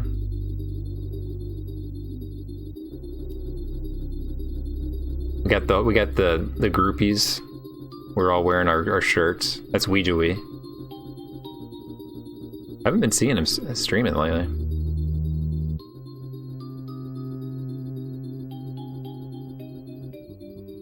There's Bad Breaks. So my face looks like this because Bad Breaks smells like alcohol. He's clearly still been drinking all night. And he's talking about how he needs to go get more beer or something. I'm getting like a contact drunk out of it.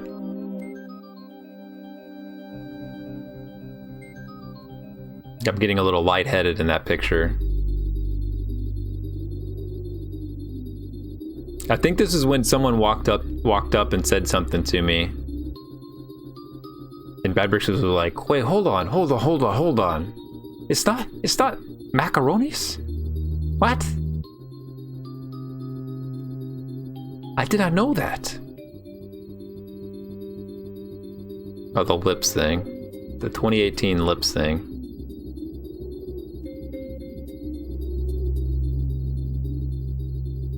More lips.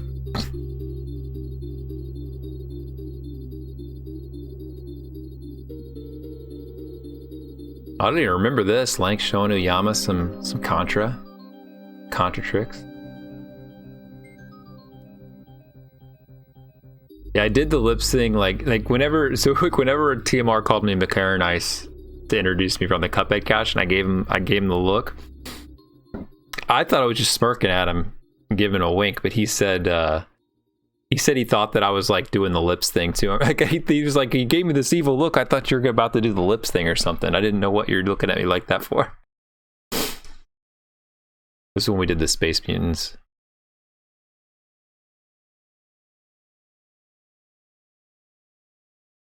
Skybill, she got the hosting hammer.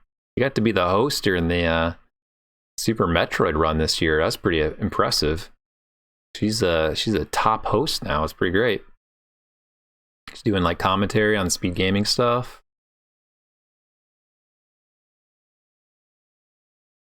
Oh, this is when he eats my pizza and makes fun of me. Oh, there's Cool Kid and Apollo on the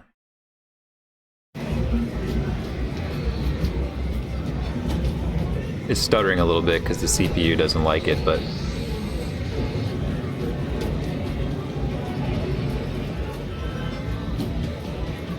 I don't think I'd want to be the host. I can't bring that enthusiasm.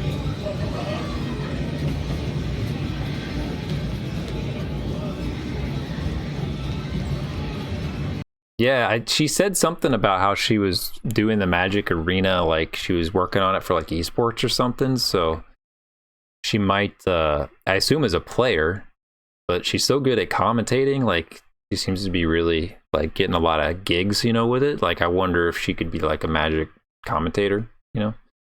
That would be cool, right? I mean, I think we should do a marbles game. We could speedrun marbles at AGDQ. That would be amazing, right? We could crash the server. Just like one game of marbles.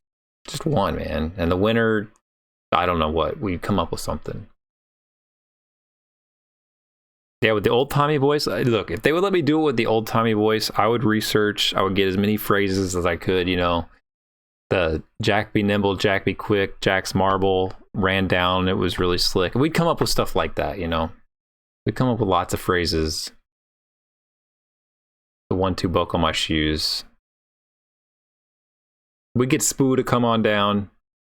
And we get, that's the beauty, is anybody could join, right? It wouldn't have to be just, so like anybody watching could join. We could get all the people in there, all the celebs, all the marble celebs could be in it. Yeah, Dapper Dan, he'd be out immediately, but it'd be fine.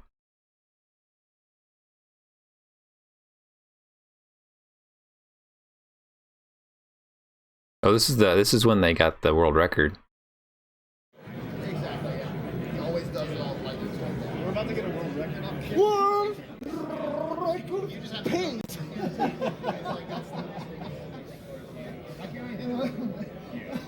They were doing this like they didn't have a way to record, so they were just like practicing while Zallard went upstairs to get his computer. So while he was upstairs getting the computer, they got the world record.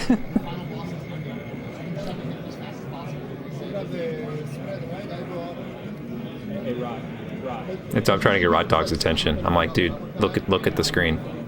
No, you want to jump in and hit him as quickly as possible. We're gonna jump. We're gonna get it right now. Oh, my man! Keep going, man. Keep going. You can see how much fun they're having because they don't care because it's not recorded. Yeah, I didn't fucking shoot him. It's just that fucking ass, man.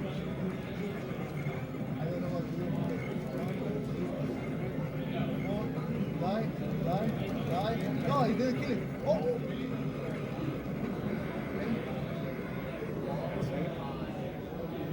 World fucking There's enemy. Subtlest of world records.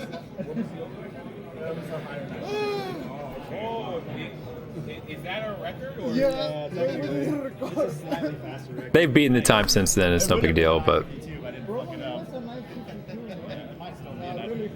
I mean, they could have got it verified. Yamo's watching. And we got a little lag at the end. Yeah. I think that's all of them there. I mean, we might as well look at AGDQ 2017, right? I was only there for 2 days in 2017, so there surely won't be very many pictures. At the same time, I was also way more starstruck, though, so maybe there would be.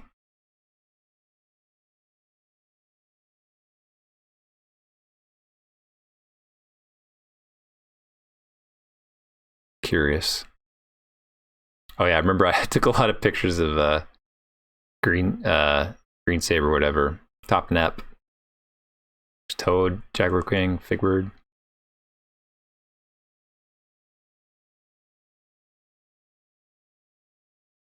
Oh, yeah, this was Omnigamer's setup. Is that Omnigamer? Is that Omnigamer?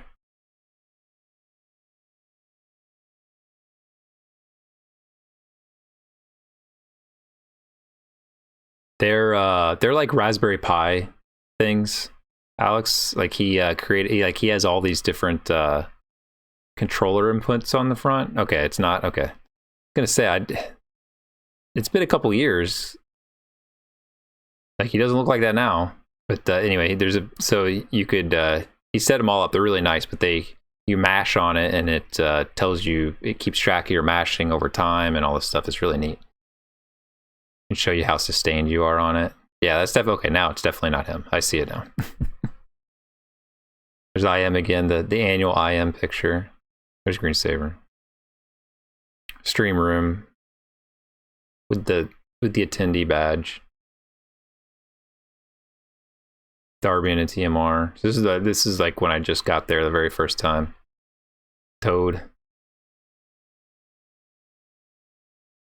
Rich, there he is showing off his shower guy. That's still his pinned tweet after it's been 2 years. It's still his pinned tweet. His shower guy. It's like he's like, guys, I'm viral. I'm viral. Blanks and Linkums and Black Attack. There's another picture. It's like they're doing the same thing.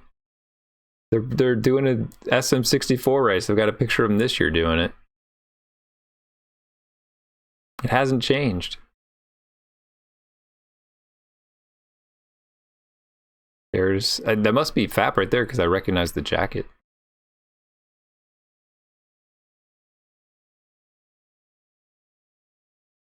It was pretty close to the same. The arcade room, I would say, is pretty much the same. Oh, the music stopped, didn't it?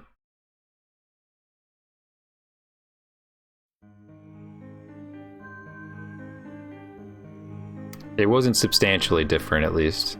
There's Bad Breaks. I don't think Bad Breaks knew who I was when I took this picture. He's like, what are you doing to me right now?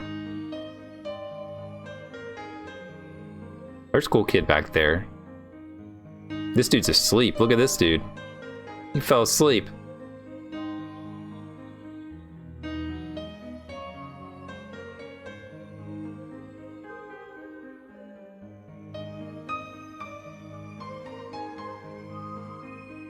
Contra race.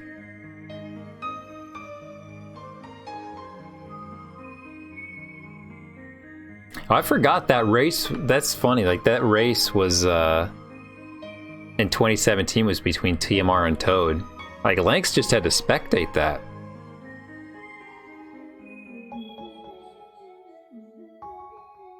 The indignity. Little did they know what was gonna happen. Lanks is like, next year this will be mine. All mine.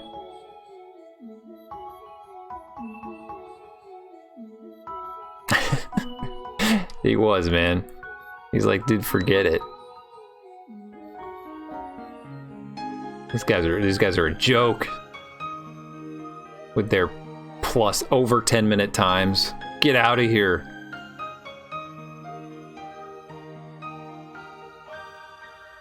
He certainly is not.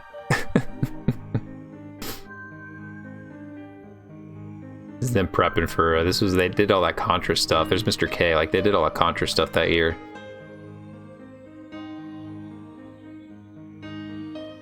This is back when they put all the retro on one day. You only had to show up one day and you catch all the retro.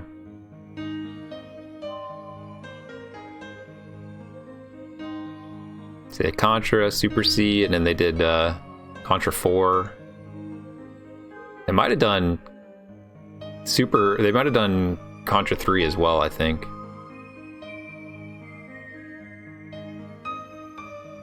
Oh, look, you can even see in here that there's me taking the picture. I never noticed that before. There's Lack, there's Spike. There's Dwango and Taskbot. This was like 2 weeks after that stack up thing.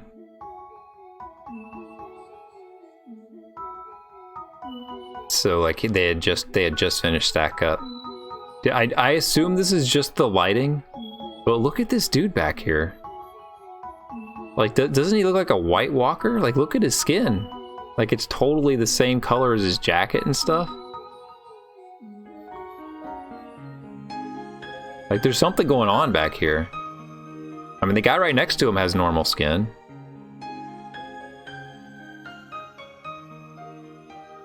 What was happening there? He's a ghost of GDQ past. His feet are like twisted backwards, man. Like, what in the heck? He's like come back to life after falling off the top of the building or some powder. Yeah, one of those statue guys. I just happened to capture him in the picture. No, I think they probably just print a pass for Taskbot because it's funny. That would be my guess, at least.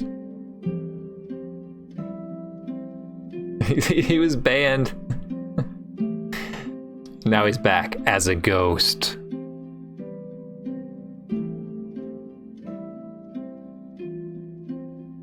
We played Contra together, so I got a picture.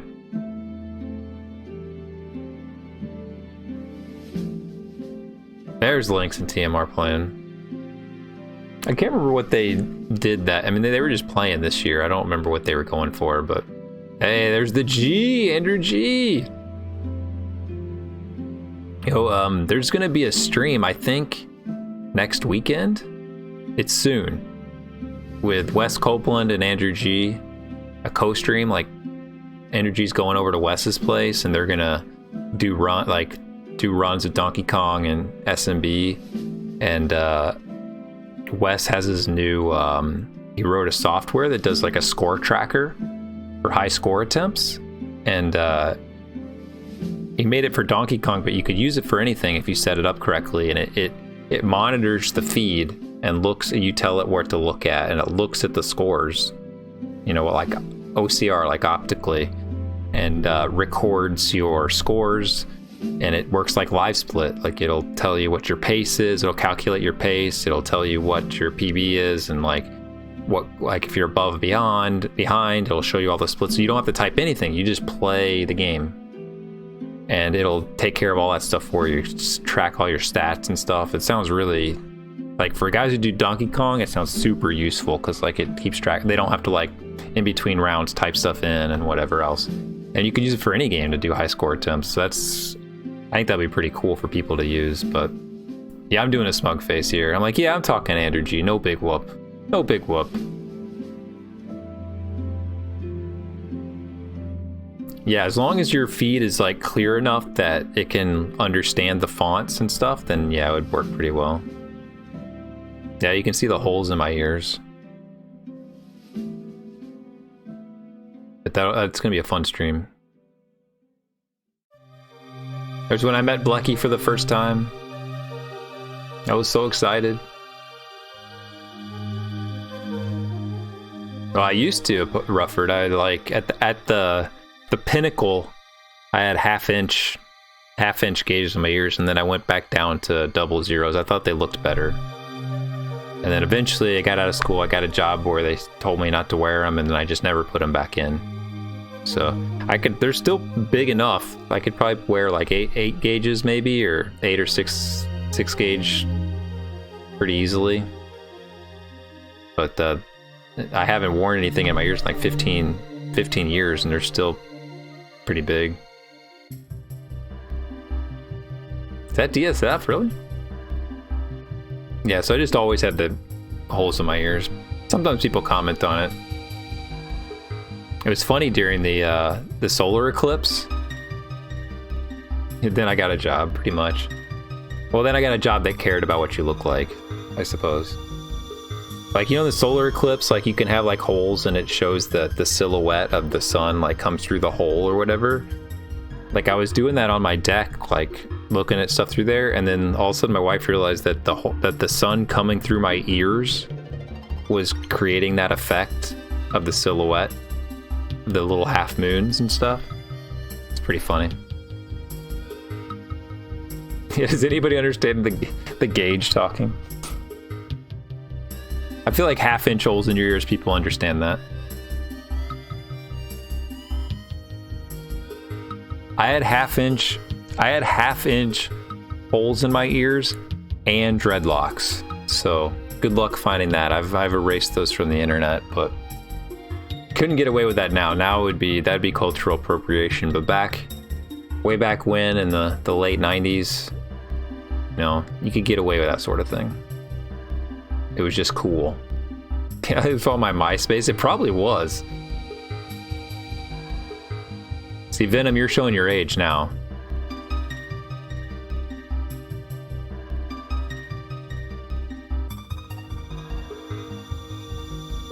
This is the E-Star land. Yeah, it was for real Dapper Dan. They didn't work. I mean, my hair was pretty short still, but they didn't look very good. I had them for a few months and ended up cutting them off eventually, but yeah, that's true. I was using AOL for sure back at that time.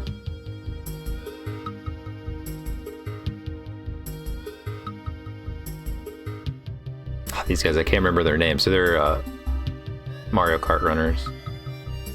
What's up, Sin? Yeah, I had a GeoCities page, man. Hell yeah, I did. My first page.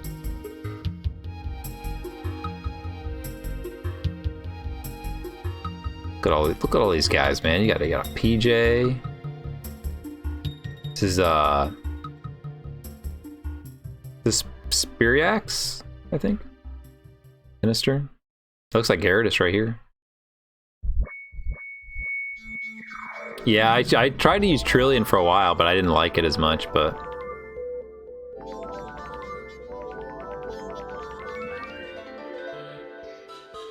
yeah, Spiriax. I always get them confused with Spirial because their names are so similar, but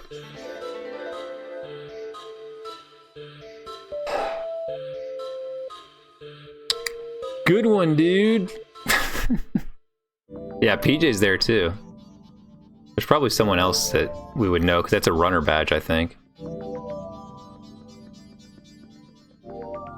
You mean a 14.4 Venom? That's what I had as well. I had a 14.4 until college. Went all through high school with a 14.4 one. What's up, 9 Spaces? So did anybody have like what? There's Top Nep. I was trying to get that. There's Jay Coper. So Apollo, do you love Jay Coper? Are you guys like blood brothers because of the Green Bay stuff that he wears?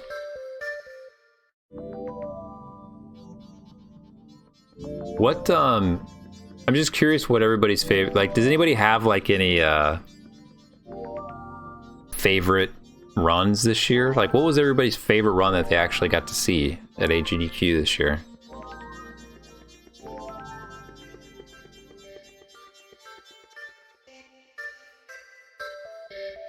Yeah, I've watched some Jay Coper. Man, look at this SMRPG. Look at this. Dang. Everybody loving the SMRPG. Wow. I liked the Mega Man Dawson. I liked it a lot. I thought it was fun. I thought it was a good run. I thought Liz Starr did a good job with keeping it pretty hilarious. I love the VGA CGA switch she did. It was pretty good. You like the Dark Souls 3, yeah? He did it by himself. I only caught the second half, but I mean, he seemed to keep it moving. I mean, it was kind of like low-key, but...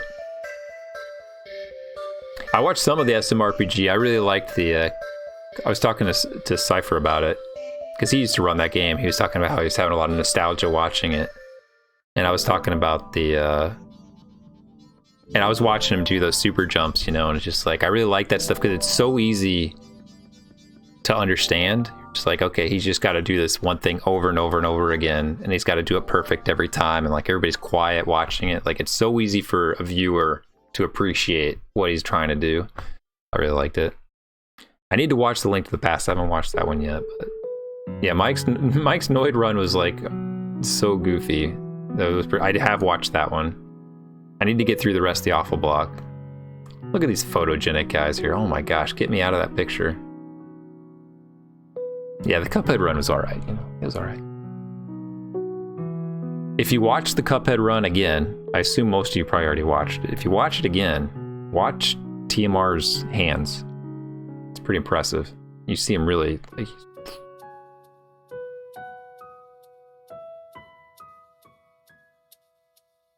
yeah, there's TMR doing the mashing.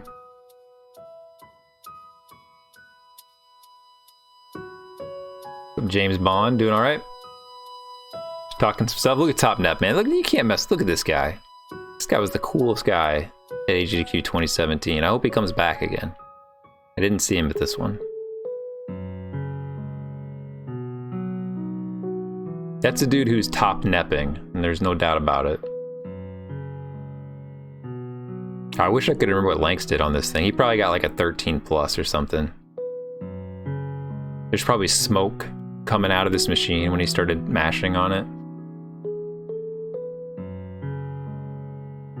There's James Chen, right? That's James Chen.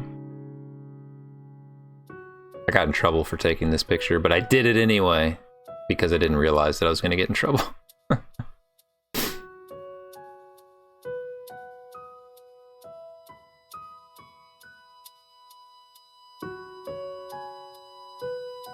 Did I try it? Yeah, I just had a bagel there.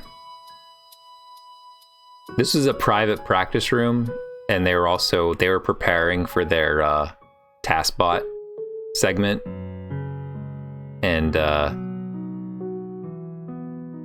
it was, you know, going to be a big surprise what they were doing, so they didn't want any pictures. And like then the producer had come in. All this music. The producer came in, and like I didn't realize what was going on. TMR was like, "Oh, I'm gonna go check on the TaskBot thing." I didn't realize that they'd asked him to come participate with it. I thought he'd just going to say hello. So I was like, "Oh, I'll go with you," because I needed to say hi to Dwango. I hadn't seen him yet. And the producer was like, "There's a lot of people in this room right now. Is there anybody not involved with this?" And like I was literally the only person to raise my hand. And he was just like, he like put his hand like on me, I think, and he was just like, "I'm sorry, but you need to leave." It's like, oh, everything's gonna be better now because one person less is in the room. But and then I kind of like gave a look like, okay, and like I looked over for Dwango like, "Lifeline, please," and Dwango like, he's fine, he can stay." It was super awkward.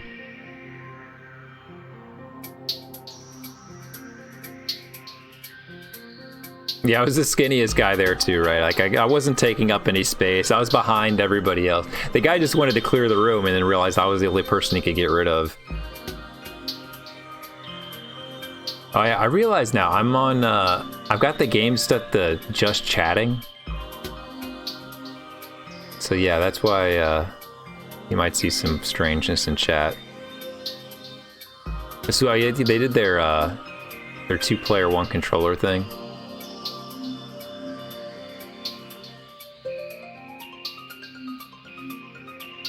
They're prepping there, preparing for the run.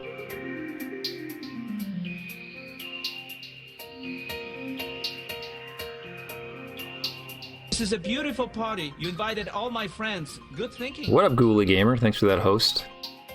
Ness Cardinality, he was there. I only saw him just for a minute. Like, I talked to him like once. It's kind of in and out. I saw Sparkover all over the place, but I only saw Ness Cardinality like 2 times the whole time we were there this year. These pictures are from 2 years ago, just a reminder. Here's where I met some Wes. TMR was doing some flagpole glitching. Hey, no problem, man. Happy to share it. AGDQ is awesome, so more people who can't go, if you can at least see some cool pictures behind the scenes, it's pretty fun. Remember, Wes said he didn't sleep that night because his roommates were all partying, so he was just sitting by himself at 7 a.m. in the practice room doing flagpole glitches. I have seen Disaster Artist, absolutely. I read the book as well.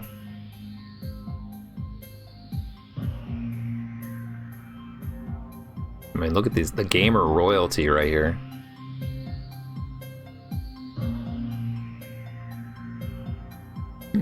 What a story, Mark. It's Timar and Mr. K doing some runs. Mr. K, Mrs. K. There's Felly, that's Flipsider's cousin right there. Oh, there's French Zallard right here. I didn't realize I had a picture of him over there. Yeah, I need to listen to the audiobook. I've only listened to the first couple chapters. Big John.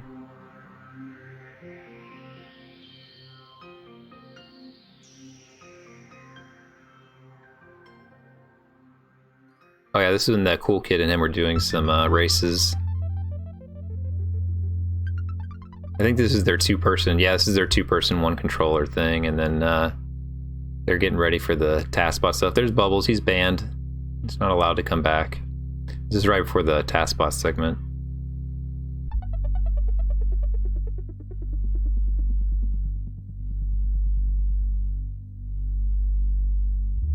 This is when we went to the place. He's banned because he had a prescription for it, but he brought his edible marijuana stuff to, I think it was SGDQ. He brought it with him to a place where it's not allowed. And then his friend was like stressed out or something, so he just gave it to him. And then his friend had like a panic attack from it, and they had to like call the ambulance or something. And so, yeah. Bringing illegal drugs and then giving them to someone else and causing a medical event got him banned. I mean, I feel bad for him, and you know, he helped out a lot with this stuff. Like, it really just a bad set of events, but he did some bad judgment and unfortunately paid the price for it.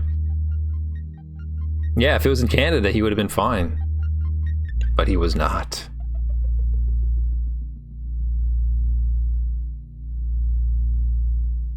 Yeah, you're not, I mean, yeah, it's like, it's not like he was just like, he was giving his prescription to someone else. Is kind of not a great idea, so.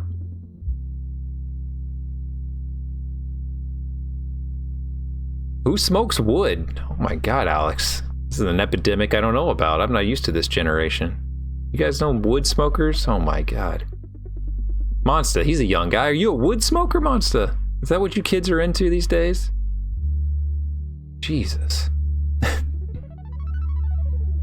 Well, I don't know if it was a panic attack. It was something was happening where it was, they obviously felt it was serious enough to call it. All right, McFly. Oh yeah, I forgot he has this, man. Look at this. Look at this thing, man. Look at this Perler, man. If you put this Perler up as a GDQ prize, just imagine how much donations you would get.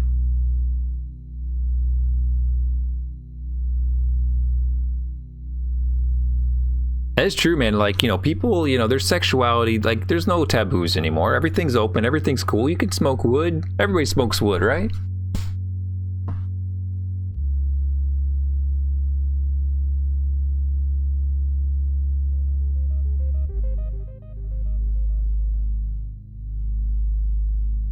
I was thinking about that, Hellkite. I was thinking about that. There was a lot of, you know, there's all kinds of people at the GDQ events. It's very inclusive. It's like you can be, it's kind of a cool thing. Like people can just be who they want to be without any judgments, you know? And I was thinking about that because I was looking at all the people who are just like, they're dressing how they want to dress. They're being who they want to be, you know? And then I was like, well, except for furries. It's like there's nobody, that's still kind of taboo.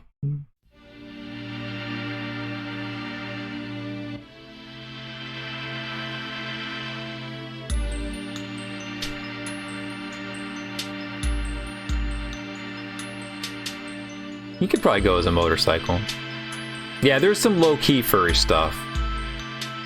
But nothing... I mean, heck, I was sat on a couch for a guy in a big cat suit, so what am I saying, right?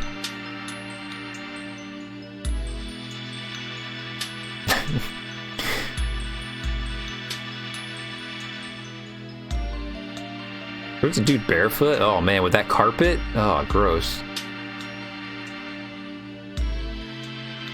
It's Team R signing Dapper Dan's poster.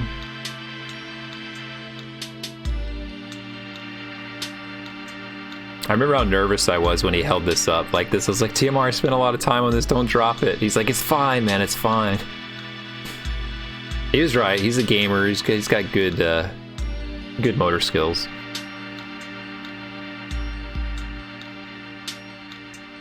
Oh yeah, this is when you guys got the record here. So the ceiling spider or the floor thing? So this is a 2 years ago co-op record.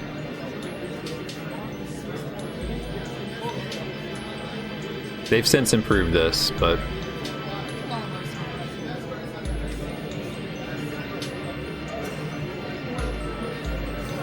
Run. Pretty good run considering how bad I fucked up.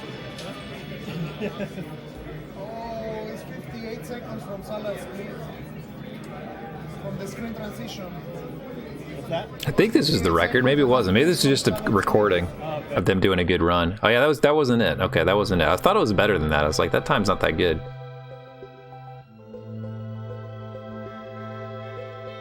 Yeah, this is probably the run here. This is the old world record. You got 12. Oh, they can do it. Oh, this is getting really close. Come on. Come on. Yes! I was really sad when they beat this record because I really liked that they had the recording was just a practice room recording. As you can see the camcorder right here, sitting on like a KFC box.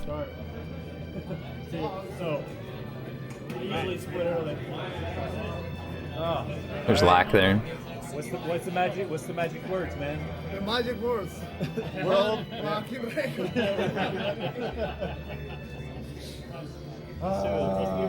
There it is.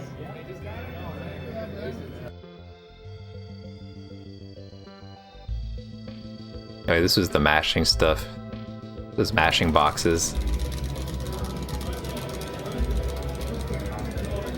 Yeah.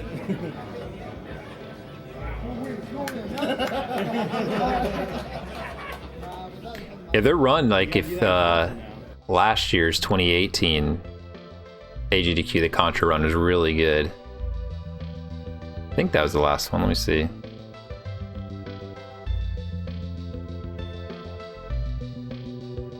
Yeah, that was the last one. That's why it went away. Yeah, he was trying all the different things. Like, some people were like, I remember Zallard, like, I guess the start button on the Genesis controller is really useful. So he was like on the floor, like had the controller on the floor, and he was like hunched over it, like just tapping away at the start button.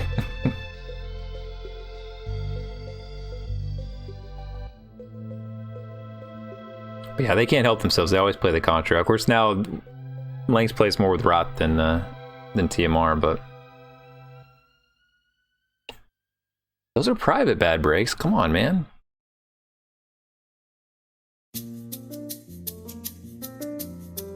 I don't got them. I'm sorry.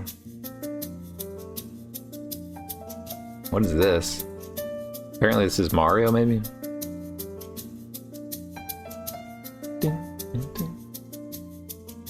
Yeah, McFly's partners, to me, Mark's partners, McFly now.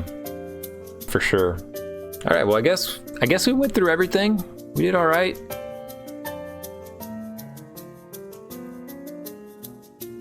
Again, if you want the links, if you want those 2019 pictures, you could save them right there. Didn't we do that, Rufford, though? I don't know if you donated. I mean, Bad Break's computer, I own a small percentage of that computer. I donated for it. Yeah, Billy Mitchell's not allowed within 100 feet of that place. He'd be kicked right out. They'd be like, Splicer, Splicer!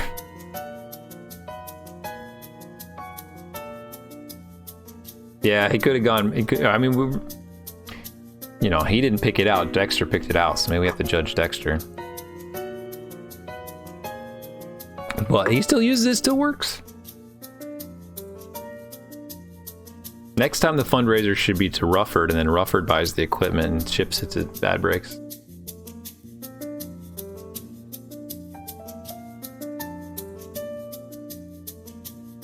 I've got a picture with him as well, Venom. I took a picture with him and my daughter. Because he does those events and stuff.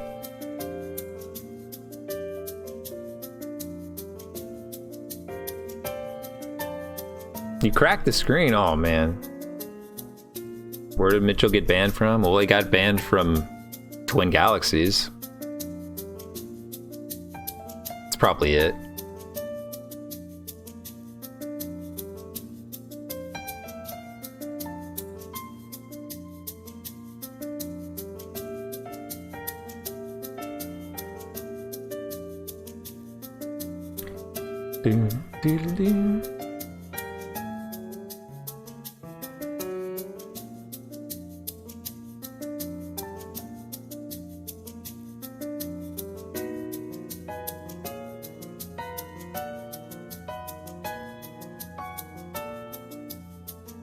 All right. I think I'm gonna call it. It's been swell.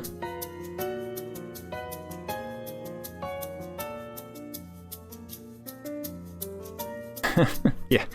Well, he actually cared about it, so, you know, what can you do? But thanks for hanging out, everybody. It's really fun. It's fun hanging out with you guys, telling stories. So next thing we're gonna do is we're gonna play some Crazy Taxi 2. I can't wait. I can't wait to play Crazy Taxi 2. Dying for it. I'm dying for it. I love it. So let's do a host. I'm going to host Ness Cardinality because he's a cool guy and I saw him. And it is somewhere around now is his birthday. I don't know exactly when. We all signed cards for him and stuff. So let's give him a happy birthday raid. If you guys can just tell Ness Cardinality happy birthday. That would be cool. He's playing some, doing some Wheel of Fortune, gamer Wheel of Fortune, so you can help him out in between his Dragon Warrior runs. So I'll catch you guys next time. It's been swell. See ya.